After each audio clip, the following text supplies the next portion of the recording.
বাবা, আমি এই মেয়েকে বিয়ে করতে পারবো না। তুমি প্লিজ আমাকে আর জোর করো না।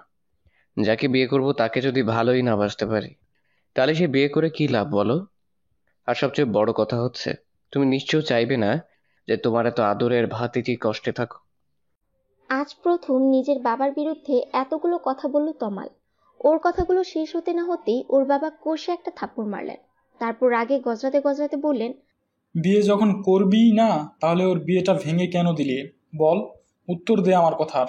তুই যদি ওকে ভালোই না বাসিস, তাহলে বরকে ফোন করে কেন বলেছিস যে তোর সাথে সাফিকার রিলেশন আছে? বল। তমাল এবার ভীষণ রেগে গেছে। ওর বাবার সামনে রাগটাকে কন্ট্রোল করার চেষ্টা করছে, কিন্তু পারছে না। দাঁতে দাঁত চেপে তমাল বলল, তোমার আমার কথা বিশ্বাস কেন করছো না? আমি বরকে কোনো কল করিনি, আর না তো কিছু বলেছি।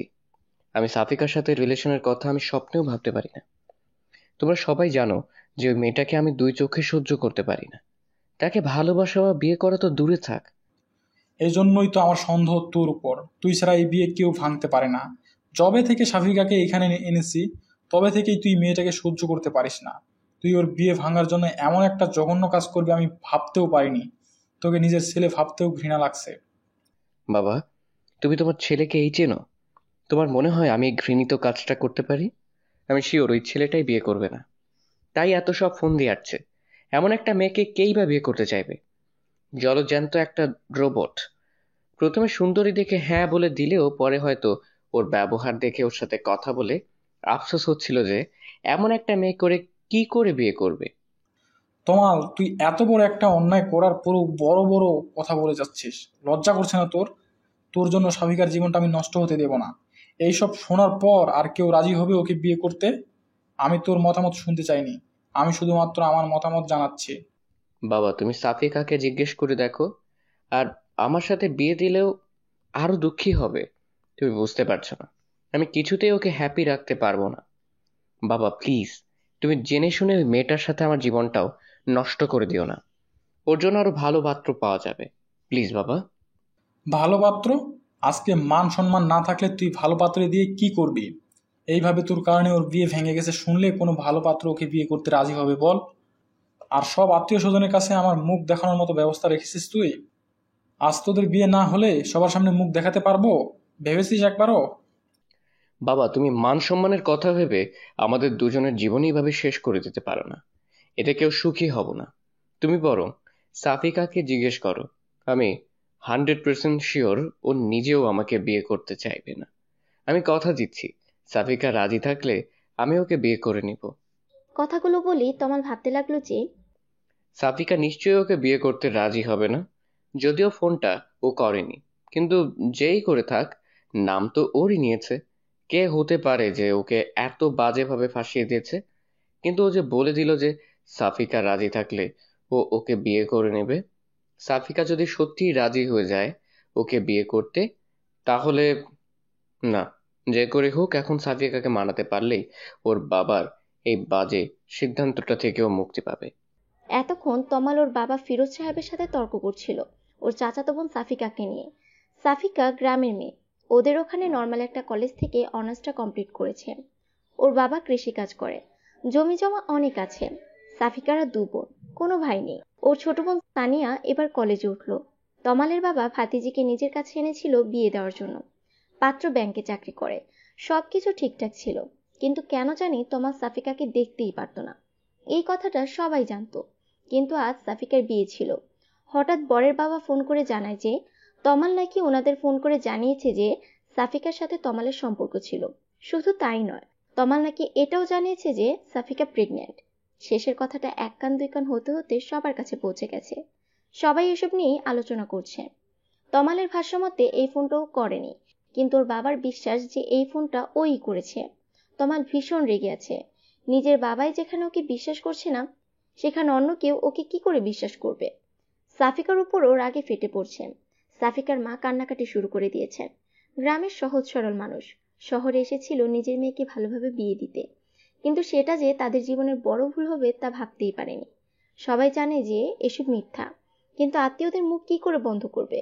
সবাই সাফিকাকে ছিছি করছে। কয়দিনের জন্য চাচার বাড়ি এসেই চাচাতো ভাইয়ের সাথে এসব। সাফিকার বাবা খুব চিন্তা আছে। এক মেয়ের বিদায় নিয়ে যদি এত কিছু হয়ে যায়, তাহলে উনি ওনার ছোট মেয়ের বিয়ে দিবেন কি করে? তমালের গার্লফ্রেন্ড আছে, ওদের 4 বছরের রিলেশনশিপ। ওকে ছাড়া তমাল আর কাউকে বিয়ে করতে পারবে না। আর তাছাড়া গ্রামের সহজ সরল ন্যাকা টাইপের মেয়ে দেখলেই তমালের গা জ্বালা করে। এই কারণেই সাফিকাকে ওর পছন্দ নয়। সবসময় বাধ্য মেয়ের মতো সবার হুকুমের আশায় থাকে, যে যা বলে তা অক্ষরে অক্ষরে পালন করে। নিজস্বতা বলতে কিছুই নেই এই মেয়ের। আর তাকে নাকি ও ভালোবাসে। কথাগুলো ভাবতেই গা ঘিন ঘিন করে ওঠে তমালে। তমালরা 2 ভাই আর 1 বোন। ওর ভাই তুষার মাস্টার্স করছে, আর ছোট বোন তরি সানিয়ার সমান। সবে কলেজে উঠলো। তমালরা মাঝে মধ্যেই গ্রামে যেত। তবে সাফিকা এই প্রথম ওদের বাসায় এসেছিল। এর আগেও তমাল সাফিকাকে পছন্দ করতো না। কেমন যেন মরা মরা টাইপের মনে হয় সাফিকাকে ওর। হঠাৎ সাফিকার মায়ের কান্না বেড়ে গেল। সবার ছুটাছুটিও বেড়ে গেল। তমাল আর ওর বাবাও সেদিকে ছুটে গেল। সাফিকা ঘরের দরজা লাগিয়ে দিয়েছে। কারো বুঝতে বাকি রইল না যে ও কি করতে চলেছে। তমালের বাবা তমালকে শাসাতে লাগলো। যদি সাফিকার কিছু হয়ে যায়, আমি তোকে কখনো ক্ষমা করব না। আমি ভুলে যাব যে তুষার ছাড়া আমার আরেকটা ছেলে ছিল। তমাল সবার সাথে দরজায় ধাক্কা দিতে লাগলো আর বলতে লাগলো, সাবিকা, তুমি কি পাগল হয়ে গেছো? মানুষের কথায় নিজের জীবন কেন শেষ করতে চাচ্ছ তুমি? আমি বলছি দরজা খোলো। দেখো, তুমিও জানো আর আমিও জানি যে আমাদের মধ্যে কোনো সম্পর্ক নেই। তাহলে তুমি কেন নিজেকে শেষ করে দিতে চাইছো? টেস্ট করালেই তো সব প্রমাণ হয়ে যাবে। কিন্তু ভেতর থেকে কোনো সাড়া না পেয়ে সবাই আরো বেশি চিন্তা করতে লাগলো। সবাই দরজা ভাঙার প্রস্তুতি নিতে লাগলো।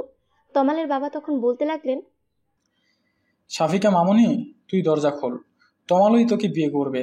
আমার বাড়ি থেকে তোর কোনো অসম্মান আমি হতে দেব না। আমি কথা দিচ্ছি, আজ থেকে তুই এ বাড়িতেই থাকবি। আমিও দেখব কে তোকে অসম্মান করে কথা বলে। আমি বেঁচে থাকতে কেউ তোকে একটা কথাও শোনাতে পারবে না। তমাল রাজি হয়েছে। ও বলেছে যে তুই রাজি থাকলেই ও তোকে বিয়ে করবে। আমাদের আর টেনশন বাড়াস না মা, দরজাটা খোল। ফিরোজ সাহেব কথাগুলো বলার সাথে সাথেই সাফিকা দরজা খুলে বের হয়ে আসলো।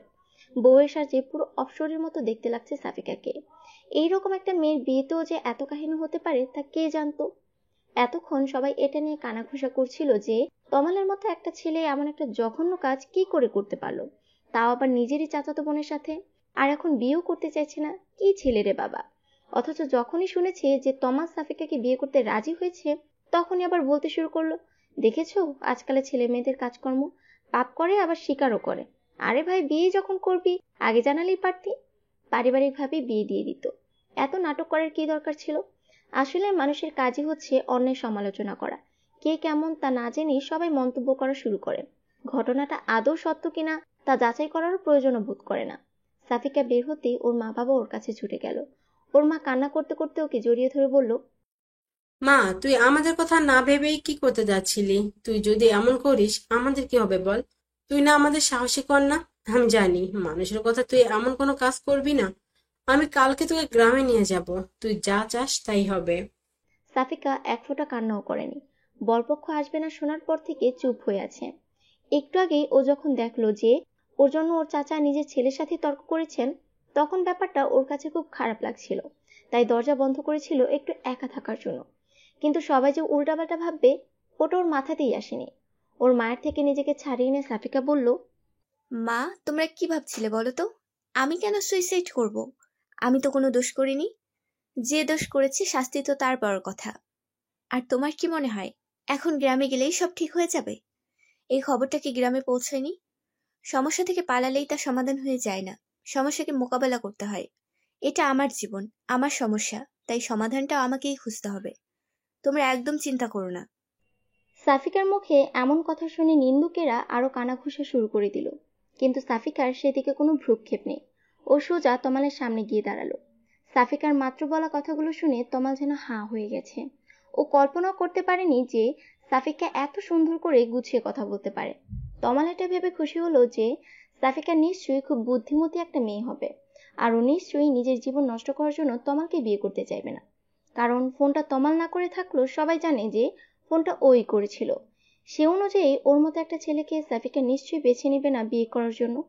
ওর জীবনের সমস্যা ও নিজেই সলভ করবে। কিন্তু সাফিকা ওর দিকে যত এগিয়ে আসছে তমালের হার্টবিট ততই বাড়ছে। সাফিকাকে ও একটা নরম মেয়ে ভেবেছিল, কিন্তু ও তো একটা সাহসী মেয়ে বলেই মনে হচ্ছে এখন। সাফিকা তমালের একদম সামনে এসে থেমে গেল। তমাল ভাবছে যে এইবার হয়তো সাফিকা ওকে একটা থাপ্পড় দিয়ে জানতে চাইবে যে ও ওর সাথে এমনটা কেন করলো? কিন্তু সাফিকা ওকে অবাক করে দিয়ে জিজ্ঞেস করলো, আপনি কি সত্যি আমাকে বিয়ে করতে রাজি হয়েছেন? সাফিকার মুখ থেকে কথাটা শুনে তমাল কি বলবে বুঝে উঠতে পারছে না। আজ প্রথম সাফিকার এমন ব্যবহার দেখে এমনিতে বিস্মিত হয়ে গেছে ও। তার উপর আবার ওকে জিজ্ঞেস করছে বিয়ে করতে রাজি হয়েছে কিনা। মেয়েটি আসলে কি চাইছে বুঝতে পারছে না তমাল। সাফিকা সবার সামনে ওকে এমন ভাবে কথাটা জিজ্ঞেস করছে যেন ও নিজেও এটা চাচ্ছিল। তমালকে চুপ থাকতে দেখে সাফিকা আবার বলল, দেখুন, আমি আপনাকে জোর করছি না। আপনি যদি সত্যি আমাকে বিয়ে করতে চান, আমার কোনো আপত্তি নেই। আমি আপনাকে বিয়ে করতে রাজি আছি। আপনি আরেকটু ভেবেচিন্তে তারপর সিদ্ধান্ত নিন। শুধুমাত্র সবার জোরাজুরিতে আপনি আপনার জীবনে এত বড় কোনো সিদ্ধান্ত নিন, এটা আমি চাই না। আমি আবারও জানতে চাচ্ছি, আপনি কি সত্যি আমাকে বিয়ে করতে চান? তমাল রাগে ফুঁসতে ফুঁসতে বলল, তুমি তো রাজি হবেই। আমার তো মনে হয় যে এসব কিছুর পেছনে তোমারই হাত আছে। এক মিনিট, সত্যি তো এসব তোমার প্ল্যান নয়? না মানে, আমাকে বিয়ে করার জন্য তুমি এসব করনি তো? আমার তো এখন তোমাকেই সন্দেহ হচ্ছে। আমার পুরো পরিবারকে বশ করে নিয়ে আমাকেই তাদের কাছে খারাপ বানাচ্ছো। আপনার বুদ্ধির তারিফ করতে হয় মিস্টার তমাল। আমাকে কি মনে হয় আপনার? আমি কি এতটাই বোকা যে খাল কেটে কুমির আনবো? আর আপনাকে বিয়ে করার যদি আমার এতই শখ থাকতো, তাহলে কি আমার নিজের বিয়ে ভেঙে এত নাটক করতাম? নিজের আর পরিবারের মান সম্মান খুঁয়ে এই কাজটা করতে হতো না। বড় আব্বুকে বললেই কাজটা হয়ে যেত। আপনার কি মনে হয় বলুন তো? বড় আব্বুকে বললে তিনি কি আমার কথা ফেলতে পারতেন? এমনও তো হতে পারে যে তুমি। এটুকু বলতে না বলতেই পাশ থেকে ওর বাবা ওকে ধমক দিয়ে উঠলেন। তারপর বললেন, তমাল, তোর কি মাথা খারাপ হয়ে গেছে নাকি? কি সব আবল তাবল বলছিস? তুই বলেছিলি যে সাফিকা রাজি হলে তুই ওকে বিয়ে করবি। এইবার তো ওর মতামত শুনলি। আমি আর সময় নষ্ট করতে চাই না। এমন সময় তুষার এসে বলল, বাবা, কিছু মনে না করলে আমি একটা কথা বলতাম। না মানে, ভাইয়া সাফিকাকে পছন্দ করে। তুমি না হয় জোর করেই ওদের বিয়ে দিলে, কিন্তু তারপর তারপর কি হবে তুমি কি একবারও সেটা ভেবে দেখেছো? ওরা কখনো সুখী হবে না। তাহলে জোর করে এই বিয়ে দেওয়ার মানেটা কি? আমি বলছিলাম যে ভাইয়াকে কেন জোর করতে হবে? আমি আছি তো, যদি তোমাদের কারো কোনো অমত না থাকে। আর সবচেয়ে বড় কথা, সাফিকা যদি এইতে রাজি থাকে। মাথা নিচু করে কথাগুলো বলা শেষ করেই তুষার সবার মুখের দিকে তাকায়। তমাল যেন আলোর দিশা খুঁজে পায়, কিন্তু ওর বাবার হুঙ্কারে সম্ভিত ফিরে পায় দুই ভাই।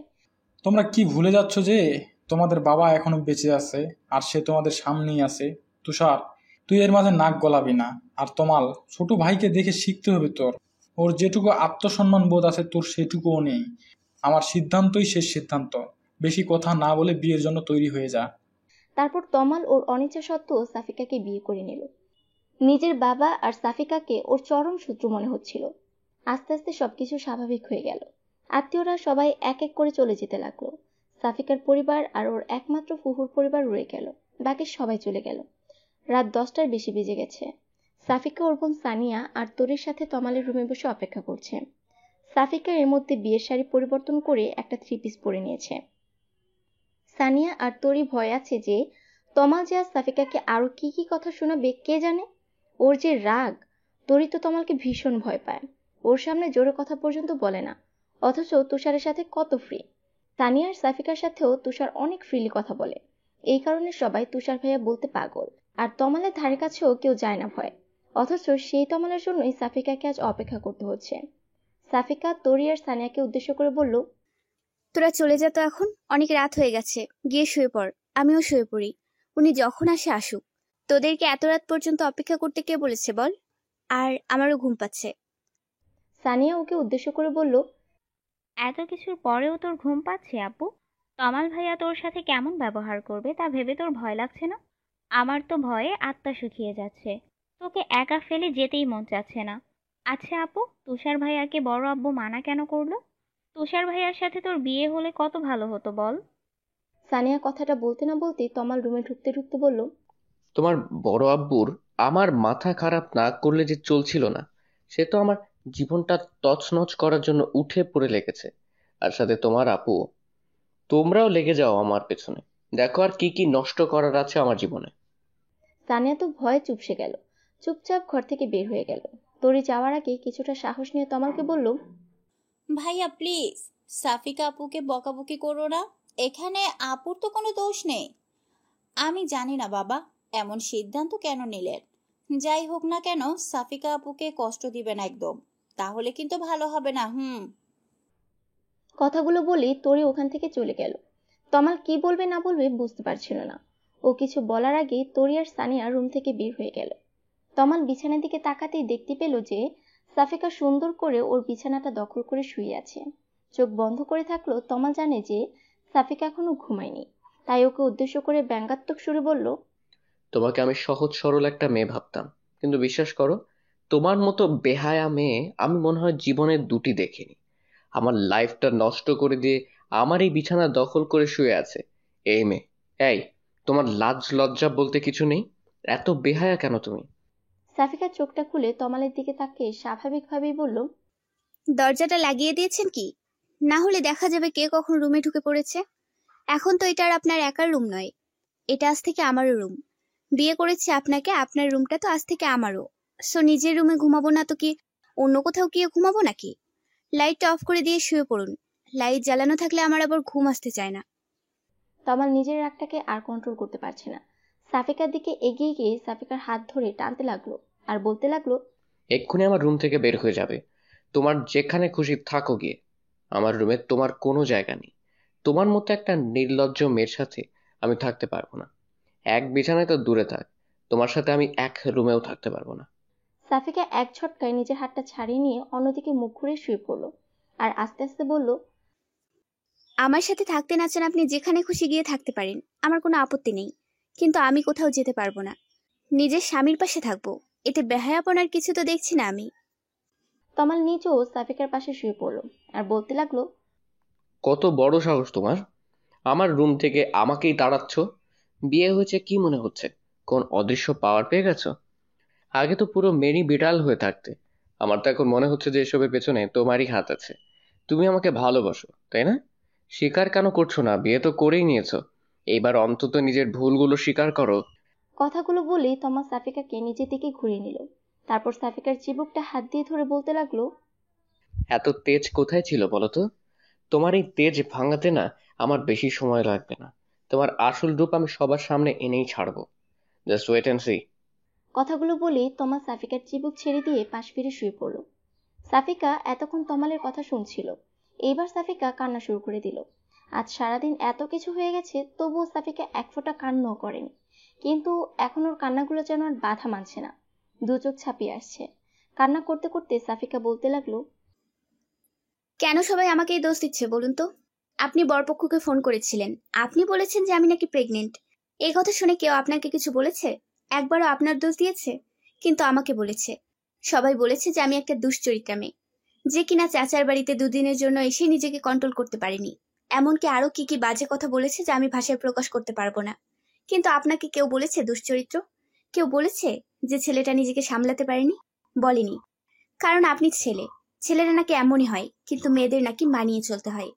আমার শুধু বিয়েটা ভাঙেনি, আমার সম্মান, আমার বাবা মায়ের সম্মান সবকিছু আপনি ধুলে মিশিয়ে দিয়েছেন। তারপরেও আমি আপনাকে বিয়ে করেছি শুধুমাত্র আমার বাবা মায়ের মুখের দিকে তাকিয়ে। আমার মা বাবা নিজের মান সম্মান বাঁচাতে আমাকে এখানে নিয়ে এসেছিল, কিন্তু কি লাভ হলো বলুন? সেই মান সম্মান তো ধুলোর সাথে মিশে গেল। আমাকে বিয়ে দেওয়ার জন্য এখানে কেন আনা হয়েছিল আপনি কি জানেন? তমাল এতক্ষণ সাফিকার কান্না করা দেখছিল আর মনোযোগ দিয়ে ওর কথাগুলো শুনছিল। মেয়েটা নিজের সব দুঃখ কষ্ট চেপে রেখে তমালকে বিয়ে করেছে, অথচ তমাল সেই তখন থেকে ওকেই দোষ দিয়ে যাচ্ছে। কিন্তু তমাল ফোন করেনি। সাফিকাও যদি কাউকে দিয়ে ফোন না করে থাকে, তাহলে ফোনটা কি করলো? বরপক্ষকে। তমাল কিছুতে এটা মিলাতে পারছে না। কি হলো এখন? এমন ভাঙা রেডিওর মতো থেমে গেলেন কেন? উত্তর দিন। আপনি জানেন না তাই না? এই বাসার প্রত্যেকটা মানুষ হয়তো জানে আমাকে এখানে কেন আনা হয়েছে, কিন্তু আপনি এখনো জানেন না। আপনি এত আজীব মানুষ কেন বলুন তো? কেউ আপনাকে জানায়নি নাকি আপনি নিজেই শোনার প্রয়োজন বোধ করেননি? এখনো কি জানতে চান না? তমাল বুঝতে পারছে না যে ওর কি বলা উচিত। এমন পরিস্থিতিতে ও এর আগে কখনো পড়েনি। আকাশ পরিমাণ রাগ নিয়ে রুমে ঢুকেছিল, অথচ এখন মনে হচ্ছে সাফিকার কথাগুলো শুনে ওর সব রাগ গলে পানি হতে শুরু করেছে। এমন তো হওয়ার কথা ছিল না। সাফিকা এতবার ওকে প্রশ্ন করে যাচ্ছে, অথচ ও চুপ করে শুধু শুনেই যাচ্ছে। কথা বলতে যেন ভুলে গেছে ও। না শুনে কি উপায় আছে? আমি চাইলেও তুমি শোনাবে, আর না চাইলেও তুমি শোনাবে। তার থেকে বলেই ভালো তোমার কাহিনী। বাবা সেদিন বলছিল কি জানো? আমি অতটা মনোযোগ দিয়ে শুনিনি। সবাই কথা বলছিল, তোমার কোনো কথা শোনার কোনো আগ্রহ আমার ছিল না, তাই শোনা হয়নি। আজ তো না শুনলে তুমি আমাকে ঘুমোতে দেবে বলে মনে হয় না। সাফিকা কান্না করতে করতে তমালের শার্টের সাথে নাক মুখ মুছতে থাকে। তমাল সরে যেতে চাইলেও পারে না। সাফিকা টেনে ধরে ওর নাকের পানি চোখের পানিগুলো তমালের শার্টে মুছতে থাকে। তমাল নাক ছিটকায়, তবে সরতে পারে না। সাফিকা যে ওর শার্টটাকে টিস্যু বানিয়ে ফেলেছে তা বুঝতে বাকি রইল না। সাফিকার ক্ষণে ক্ষণে রং পাল্টাতে দেখে তমাল নিজেও হতবাক হয়ে গেছে। মেয়েদের কান্নাকে হয়তো এই কারণেই মায়া কান্না বলে। তমালের মতো মানুষও ওর ন্যাকা কান্নার কাছে হেরে গেছে। আমাদের গ্রামেও একজন আমার বিয়ে ভেঙে দিয়েছিল। শুধু আমাদের গ্রামের চেয়ারম্যানের ছেলে। সে আমার বাড়িতে বিয়ের জন্য প্রস্তাবও পাঠিয়েছিল। কিন্তু এসএসসি পাশ করা একটা ছেলের সাথে অনার্স পাশ করা একটা মেয়ের বিয়ে কি কোনো মা বাবা দিতে চায়? আর ওই ছেলেটাকে আমার একদম পছন্দ নয়। সারাদিন রাত আড্ডা নিয়ে থাকে আর বাপের টাকায় ফুটানি। অমন ছেলেকে আমি কেন? কোনো ভালো মেয়ে বিয়ে করতে চাইবে না। কিন্তু ওই যে জোরজার মূল্যক তার, যে বিয়ে ভাঙা বন্ধের জন্য আমাকে এখানে আনলো, সে এখানে এসেও একই অবস্থা, তা আবার বিয়ের দিন আরেক ধাপ এগিয়ে। তমাল এতক্ষণ মনোযোগ দিয়ে ওর কথা শোনার পর বলল, তাহলে তোমার বিয়ে ভাঙার জন্য আমাকে কেন দোষারোপ করছো সবাই? এটা তো সবাই জানো যে বিয়েটা কে ভেঙেছে। আমাকে এর মধ্যে জড়ানোর কি খুব বেশি প্রয়োজন ছিল? এখানে ওরা খোঁজ পাবে কিভাবে? ওরা যাতে আমার খোঁজ না জানতে পারে সেজন্যই তো আমাকে এখানে আনা হয়েছিল। তবে কেন জানি আমার মনে হচ্ছে আপনি সত্যি বলছেন। মানে এর পেছনে নিশ্চয়ই অন্য কেউ আছে। কিন্তু কে সে? আপনি আমাকে সাহায্য করবেন খুঁজে বের করতে? আর সে যে শুধু আমার শত্রু তা কিন্তু না, সে আপনারও ঘোর শত্রু। না হলে আপনাকে এর মধ্যে জড়াতো না। আমাকে বিশ্বাস করার জন্য থ্যাঙ্কস। অন্তত একজন তো আমাকে বিশ্বাস করেছে। আমি অবশ্যই আসল কালপ্রিটকে খুঁজে বের করব। এত জঘন্য কাজ কে করতে পারে তাকে তো তার প্রাপ্য পেতেই হবে। কথাগুলো বলার পর তমাল বিছানা থেকে উঠে শার্টটা চেঞ্জ করে একপাশে জড়সড় হয়ে শুয়ে পড়ল আর ভাবতে লাগলো, যে এই কাজটা যদি ওই চেয়ারম্যানের ছেলে না করে থাকে তাহলে আর কে হতে পারে? ফিরোজ সাহেবের স্ত্রী শিলা ভীষণ রেগে আছেন। আত্মীয়ের মধ্যে বিয়ে শাদী ওনার একদম পছন্দ নয়। শোয়ার পর থেকে উনি স্বামীর সাথে এই নিয়ে তর্ক করে চলেছেন। তোমাকে আমি আগেই বলেছিলাম যে এই মেয়েকে এখানে আনার কোনো প্রয়োজন নেই। গ্রামে এত ঝামেলা হচ্ছে, এখানে যে ঝামেলা হবে না তা কে জানে। তুমি তো আমার কোনো কথা শুনবে না। মানবতার ভান্ডার খুলে বসে আছেন, শেষে কিনা ওই মেয়েকে আমার ছেলের কাঁধেই ঝুলিয়ে দিলে। কে জানে এই মেয়ে কেমন হবে, পুরো সংসারটা ধ্বংস করে দেয় না। ফিরোজ সাহেবের কথা বলার আর মন মানসিকতা নেই। তিনি নিজেও বুঝতে পারেনি এত কিছু হয়ে যাবে।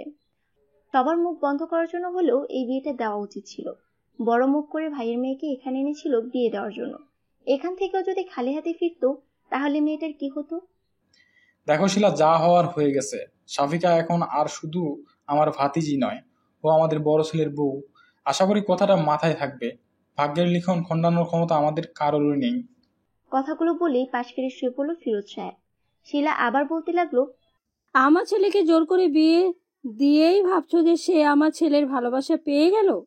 আমার ছেলে ওই মেয়েকে কখনো মেনে নেবে না, আর আমিও না। আত্মীয়দের সামনে তুমি সবার মান রাখতে চেয়েছিলে, তা রাখা শেষ। এবার আমার যা করার তাই করব। কালকে ওই মেয়েকে আমি ওর বাবা মায়ের সাথে গ্রামে পাঠানোর ব্যবস্থা করছি। তুমি এর মাঝে একদম নাক গলাবে না। আমি ওই মেয়েকে কিছুতেই নিজের বৌমা হিসেবে মানি না। আর আমার ছেলের উপরেও আমার পুরো বিশ্বাস আছে। ও নিজেও এই মেয়েকে নিয়ে সংসার করতে পারবে না। যা হওয়ার হয়ে গেছে, আর সামনেও যা উচিত তাই হবে। ফিরোজ সাহেব নিজের স্ত্রীকে ধমক দিয়ে বললেন, তোমার মাথা কি খারাপ হয়ে গেছে? কি আবল তাবল বলছো? একটা পবিত্র সম্পর্ক শুরু না হতেই তুমি শেষ করে দেওয়ার কথা ভাবছো কি করে? তুমি কি মানুষ? আমার ছেলেকে আমি ভালো করেই চিনি। ও এমন কিছুই চাইবে না। আর না তো আমি এমন কিছু হতে দেব। সাফিকা এই বাড়িতেই থাকবে, কোথাও যাবে না সে। আশা করি কাল এই নিয়ে আর কোনো ঝামেলা করবে না। এর ফল কিন্তু ভালো হবে না। শিলা আরো কিছুক্ষণ বকবক করে থেমে গেলেন। স্বামীর সাথে যত ঝগড়াই করুক না কেন, সবার সামনে তার বিরুদ্ধে কথা বলার সাহস তার নেই। আর তার কথা ফিরোজ সাহেব শুনবে না জেনেও এতক্ষণ তর্ক করলো। তার ক্ষমতা থাকলে তো এই বিয়েটা হতেই দিত না। এসব ভেবে মনে মনে সাফিকা, ওর বাবা মা আর নিজের স্বামীকে গালাগালি করতে করতে ঘুমিয়ে পড়লেন শিলা। তুষার ছাদে গিয়ে একটার পর একটা সিগারেট শেষ করছে আর ভাবছে যে ওর মা আত্মীয়ের সাথে বিয়ে শাদী পছন্দ করে না বলে সাফিকাকে বিয়ে করার দুঃসাহস দেখাতে পারেনি। অনেকবার বলতে চেয়েও ওর বাবা মাকে বলতে পারেনি কথাটা। অথচ আজ ওরই ভাইয়ের সাথে বিয়ে হয়ে গেল। ওর মায়ের লজিক খাটলো না। অথচ নিজের পছন্দটাকেও বিসর্জন দিয়ে দিল। নিজের উপরে প্রচুর রাগ হচ্ছে এখন তুষারের। একবার ওর বাবাকে বলেই দেখতো, হয়তো ওর বাবা ব্যবস্থা করতো। কিন্তু আজ ওর বাবা ওর ইচ্ছে থাকা সত্ত্বেও তমালের সাথেই সাফিকার বিয়ে কেন দিল, সেটা ওর মাথায় আসছে না। তমাল তো সাফিকাকে মোটেও পছন্দ করে না, কিন্তু এখন তমাল যদি সাফিকার সাথে নাও থাকে তবুও তো ও সাফিকাকে পাবে না। ওর ভাগ্যটা কেন এত খারাপ হলো? সাফিকাকে এত করে মন থেকে চেয়েও ও নিজের করতে পারলো না, অথচ তমাল না চাইতেই সাফিকাকে পেয়ে গেল। যে যার কদর বোঝে না সে তার ভাগ্যেই কেন পড়ে? সাফিকা কি ভালো থাকবে তমালের সাথে? তমাল কি আদৌ ভালোবাসতে পারবে সাফিকাকে? অনেক রাত পর্যন্ত এসব ভাবতে থাকে তুষার। তমাল সকালে ঘুম থেকে উঠে ফ্রেশ হয়ে এসে দেখে যে সাফিকা তখনও ঘুমাচ্ছে। তরি এসে একবার ডেকে গেছে নাস্তা করার জন্য। রাতে অনেকক্ষণ কান্না করে তারপর ঘুমিয়েছে, তাই তমাল ওকে ডাকতে চাচ্ছিল না। কিন্তু আবার সানিয়া ডাকতে এসেছে, তাই অনিচ্ছা সত্ত্বেও তমাল সাফিকাকে আস্তে আস্তে ডাকতে লাগলো। সাফিকা সেদিকে যেন কোনো খেয়ালই নেই যে কেউ একজনকে ডাকছে। হঠাৎ চোখ খুলে তমালকে দেখতে পেয়ে লাফ দিয়ে ওঠে সাফিকা। তারপর চোখ কসলাতে কসলাতে বলতে থাকে, আপনি এখানে? ও সরি, আসলে ঘুম থেকে উঠে ভুলেই গিয়েছিলাম যে কাল আমাদের বিয়ে হয়েছে। তমাল রুম থেকে বের হওয়ার সময় বলতে লাগলো, ভাগ্যিস এটা ভুলে যাওনি যে কার সাথে বিয়ে হয়েছে। কিছু বললেন মনে হয়। না, বললাম যে ফ্রেশ হয়ে তাড়াতাড়ি চলে আসো, আর যেন কাউকে পাঠাতে না হয়। বাথরুমে ঢুকে সাফিকার মনে পড়লো যে ওর সবকিছু তো তরি রুমে। সানিয়া, তরি আর ও এই কয়দিন একসাথেই থাকতো। তারপর ওই রুম থেকে বের হয়ে সাফিকা তরি রুমে চলে গেল। তমাল ডাইনিং টেবিলে গিয়ে দেখলো যে ওর ফুফুরা সবাই নাস্তা করতে বসেছে, বাড়ির বড়রা সবাই বসেছে, কিন্তু ওর মা আসেনি। তার নাকি মাথা ব্যথা করছে। তমাল বুঝতে পারলো যে ওর মা কেন আসছে না। ওর মাকে ওর চেয়ে ভালো আর কেউই জানে না হয়তো। ও না গেলে যে ওর মা আসবে না তা বুঝতে পেরে ও মাকে ডাকতে চলে গেল। ওর মায়ের রুমে ঢুকে খাবার খেতে যেতে বলতে ওর মা বলতে লাগলো, তুইও তো শুধু তোর বাবার কথাই শুনবি, আমার কথার কি মূল্য আছে কারো কাছে? তোর বিয়ে নিয়ে আমার কত স্বপ্ন ছিল, সব শেষ করে দিলি তোরা। এখন আমাকে কেন লাগবে? যা তোর বউয়ের কাছে যা, আমাকে ডাকতে হবে না। মা, আমাকে যেন আর কিছু বলতে না হয়। তাড়াতাড়ি চলো, সবাই অপেক্ষা করছে তোমার জন্য। ফুপুরা চলে যাবে, নাটক বাদ দিয়ে চলো। শিলা বিছানা থেকে উঠে বলল, আমি যাচ্ছি, তবে এই মেয়ে যেন আমার সামনে না আসে। ওই মেয়ের সাথে আমি এক বাড়িতে থাকতে পারবো না। ও যেন ওর বাবা মায়ের সাথে আজকে চলে যায়। তখন ফিরোজ সাহেব এসে বললেন, সাফিকা কোথাও যাবে না। তমাল যেখানে থাকবে সাফিকাও সেখানে থাকবে। তুমি যদি সাফিকাকে এই বাড়িতে না রাখতে চাও তাহলে তমালও থাকবে না। আমি ওদের বাসা ঠিক করে দিব। দেখছিস তো তোর বাবার কথা, নিজের ভাতিজির জন্য এখনই আমাকে তোর থেকে আলাদা করে দিতে চাইছে। আমি কিন্তু মা বাবা, তোমরা থামবে একটু? এখন এসব বলার সময় নয়। যা হওয়ার হয়ে গেছে। ধীরে সুস্থে বসে এসব নিয়ে আলোচনা করে সিদ্ধান্ত নেওয়া যাবে। এবার চলো। কথাগুলো বলে রুম থেকে বের হতেই দেখতে পেল যে সাফিকা দরজার সামনে দাঁড়িয়ে আছে। ওর চোখ থেকে টপ টপ করে পানি পড়ছে। তমালকে দেখে বলল, আপনাদেরকে ডাকতে এসেছিলাম। আসলে মা একটু শক পেয়েছে। এমন আচমকা এত কিছু হয়ে গেল, তুমি কিছু মনে করো না। চলো নাস্তা করে নাও। আসলে আমার খেতে ইচ্ছে হচ্ছে না, আপনারা খেয়ে নিন, আমার ক্ষুধা লাগলে খেয়ে নিব। বলেই ওখান থেকে দৌড়ে তরি রুমে চলে গেল সাফিকা। তমাল ওর পিছনে গিয়ে বলতে লাগলো, তোমরা কি শুরু করলে বলো তো? সবাইকে আমাকেই পেয়েছো জ্বালানোর জন্য? আমাকে একটু বোঝার চেষ্টা করো। আমার মনের উপর দিয়ে কি ঝড় যাচ্ছে তা কাকে বোঝাবো? সবাই তো নিজেকে নিয়ে ব্যস্ত। তমালের কথা শুনে সাফিকা দৌড়ে গিয়ে ওকে জড়িয়ে ধরলো। তারপর বলতে লাগলো, আপনার স্ত্রী হিসেবে না হোক, অন্তত কাজিন হিসেবে হলেও আমাকে আপাতত এখানে থাকতে দিন প্লিজ। আমি এখন ওই গ্রামে যেতে পারবো না। ওখানে গেলে ওই রিমনের অত্যাচার, আমি বাড়ি থেকে বের পর্যন্ত হতে পারি না। আর এখন তো আরো বেশি করে আমার পেছনে লাগবে, বলবে যে বাইরে এসেও আমার বিয়ে হলো না। তমাল এমনিতেই অনেক চিন্তায় আছে, তারপর আবার ওর মায়ের নতুন ঝামেলা। ওর গার্লফ্রেন্ড রিয়াকে ব্যাপারটা কি করে বোঝাবে সে চিন্তায় ও অস্থির। আর এদিকে সাফিকা আর ওর মায়ের ঝামেলা। রিয়াকে ছাড়া ও অন্য কোনো মেয়ের কথা স্বপ্নেও ভাবতে পারে না। এখন এসব সামলাবে নাকি রিয়াকে? সাফিকাকে নিজে থেকে ছাড়িয়ে নিয়ে তমাল বলল, দেখো সাফিকা, এসব ন্যাকা কান্না আমার কাছে করবে না। চুপচাপ খেতে চলো। এসব মায়া কান্না আমার কাছে চলবে না। রাতে অনেক কেঁদেছো, কিছু বলিনি। আর কিন্তু এসব চলবে না। এখানে থাকতে চাইলে আমার কথা মেনে থাকতে হবে। সাফিকা চোখ মুছে বলল, আমি পারবো। এখানে থাকার জন্যই তো আমি এতদিন চুপ ছিলাম। আবার না হয় সেই রোবট হয়ে যাব। যে যা বলবেন তাই শুনবো। চাচি যেভাবে বলবে আমি সেভাবেই থাকবো। অন্তত যে পর্যন্ত ওখানে ঠিকঠাক না হয় সে পর্যন্ত আমাকে থাকতে দিলেই হবে। রিমন 5-6 বছরের জন্য বিদেশ ছিল বলে আমি শান্তিতে ছিলাম। কয়েক মাস হলো দেশে এসেছে, তাতে আমার জীবনের খুশিগুলো শেষ হয়ে গেছে। ওই ছেলে থাকতে আমি আর গ্রামে যাচ্ছি না। আবার হয়তো বিদেশে চলে যাবে, তখন আমি আবার গ্রামে চলে যাব, কথা দিচ্ছি। আর আমি কখনো আমাকে ভালোবাসার জন্য আপনাকে জোর করব না। আপনি মন থেকে কোনোদিন ভালোবাসলে তবেই। এক্সকিউজ মি, দিবা স্বপ্ন দেখা বাদ দাও। থাকতে দিয়েছি বলে অন্য কিছু ভাবার দরকার নেই। ফালতু কথা শোনার সময় আমার নেই। চুপচাপ খেতে চলো। কথাগুলো বলে তমা সাফিকার মুখের দিকে তাকাতেই দেখতে পেল যে সাফিকার মুখটা বিষাদে ছেয়ে গেছে। ও হয়তো একটু বেশি বলে দিয়েছে, কিন্তু ও যে প্রেশারের মধ্যে আছে তাতে চাইলেও ভালো করে কথা বলতে পারছে না। সাফিকার কি করবে আর রিয়ারি বা কি করবে ও কিছুই বুঝতে পারছে না। একদিকে নিজের ভালোবাসা আর অন্যদিকে নিজের দায়িত্ব, যার এখন কোন একজনের সাপোর্ট দরকার, আর সেই একজন ওকেই হতে হবে, না হলে মেয়েটা ভেঙে টুকরো হয়ে যাবে। কোন দিকে যাবে তমাল? সাফিকার বাবা মা চলে যাবে জন্য ওর মনটা খুব খারাপ। ও সবার সাথে বসে গল্প করছে, একটু পরে চলে যাবে ওনারা। তরি দেখলো যে তমাল ওর রুমেই আছে। ও রুমে ঢুকতে ঢুকতে তমালকে উদ্দেশ্য করে বলল, ভাইয়া আসবো? তোমার সাথে তো কথাই বলা যায় না, ভয় লাগে। কিন্তু আজকে তোমাকে কিছু কথা বলতে চাই। দেখো, আমি কিন্তু সেই ছোট্ট তরি নেই, বড় হয়ে গেছি।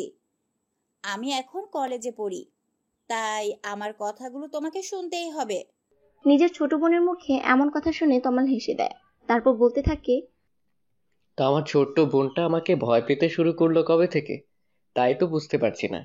সে আবার কলেজে উঠে বড় হয়ে গেছে। তা আমার বুড়ি দাদিটা আমাকে কি উপদেশ দিতে এসেছে শুনি?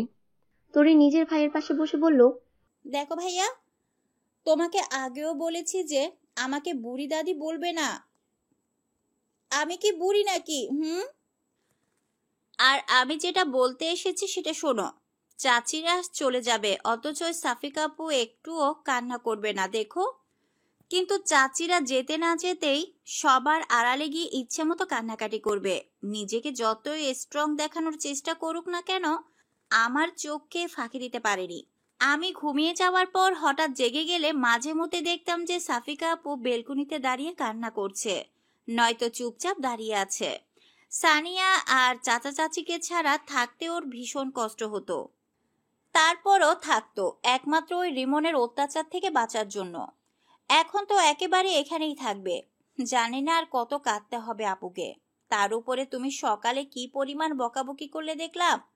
তুমি যাওয়ার পরে বাথরুমে গিয়ে কিছুক্ষণ কান্না করে তারপর হাসি মুখে খেতে গেল। আমি সব খেয়াল করি। এতগুলো কথা একেবারে বলে হাঁপিয়ে ওঠে তরি। তারপর তমালের প্রতিক্রিয়া দেখার জন্য ওর দিকে তাকায়। তমাল চুপচাপ ওর কথা শুনলো দেখে ওর ভালো লাগছে। আর এই প্রথম সাফিকার জন্য তমালকে এতগুলো কথা বলল। তরির মুখে এমন বড় মানুষের মতো কথা শুনে তমাল বুঝতে পারলো যে তার সেই ছোট্ট তরিটা আজ সত্যি অনেক বড় হয়ে গেছে। আচ্ছা, তরিকে বিয়ে দিলেও কি এইভাবে ওর শ্বশুরবাড়ি রেখে চলে আসতে হবে? ভাবতেই বুকের মধ্যে চিনচিন একটা ব্যথা অনুভব হয় তমালের। তার মানে সাফিকার বাবা মায়েরও অনেক কষ্ট হচ্ছে সাফিকাকে রেখে যেতে। আর সাফিকা, কথাটা ভাবতে মেয়েটার জন্য এক অজানা টান অনুভব করতে থাকে তমাল। এটাই কি পবিত্র সেই বন্ধন? 3 কবুলের মাধ্যমে যে বন্ধন ঘুরে ওঠে। কথাটা ভাবতে নিজেকে বড্ড অপরাধী মনে হতে থাকে তমালের। নিজের বাবার অনুরোধে এটাও কি করে বসলো? একটা মেয়ের স্বপ্ন নিয়ে খেলার কোনো অধিকার ওর নেই, সেখানেও দুটো মেয়ের জীবন নিয়ে খেলছে। এই গোলকধাঁধা থেকে আজ ওকে বের হতেই হবে, নইলেও নিজেকে কখনো ক্ষমা করতে পারবে না। আচ্ছা, তরির সাথে যদি এমনটা করতো, ভাবতেই ওর পুরো শরীর কেঁপে ওঠে। তরি নিজের ভাইয়ের কোনো উত্তর না পেয়ে রুম থেকে চলে যেতে যেতে বলল, আমার আগেই বোঝা উচিত ছিল যে তোমাকে কোনো কথা বলা আর পাহাড়ের সামনে দাঁড়িয়ে কথা বলা একই ব্যাপার। কোনো উত্তর পাওয়া যাবে না। আমাকে কেন ধমক দাওনি, এটাই তো অনেক। পরের কথাগুলো আস্তে আস্তে বলল যেন তমাল শুনতে না পায়। তরি চলে যাওয়ার পরেও তরির বলা কথাগুলো তমালের কানে রেকর্ডের মতো বাজতে লাগলো। আর সাফিকার মনের অবস্থাটা বোঝার চেষ্টা করলো। সাফিকার বাবা মা আর সানিয়া আজকে ট্রেনে গ্রামে চলে যাবে। কলিজার টুকরা মেয়েটাকে এভাবে ফেলে রেখে যেতে তাদের কারোরই মন টানছে না, কিন্তু এটাই তো নিয়ম। বিয়ের পর স্বামীর ঘরটাই তো মেয়েদের আসল জায়গা। আর তাছাড়া এখানে সবাই সাফিকার আপন।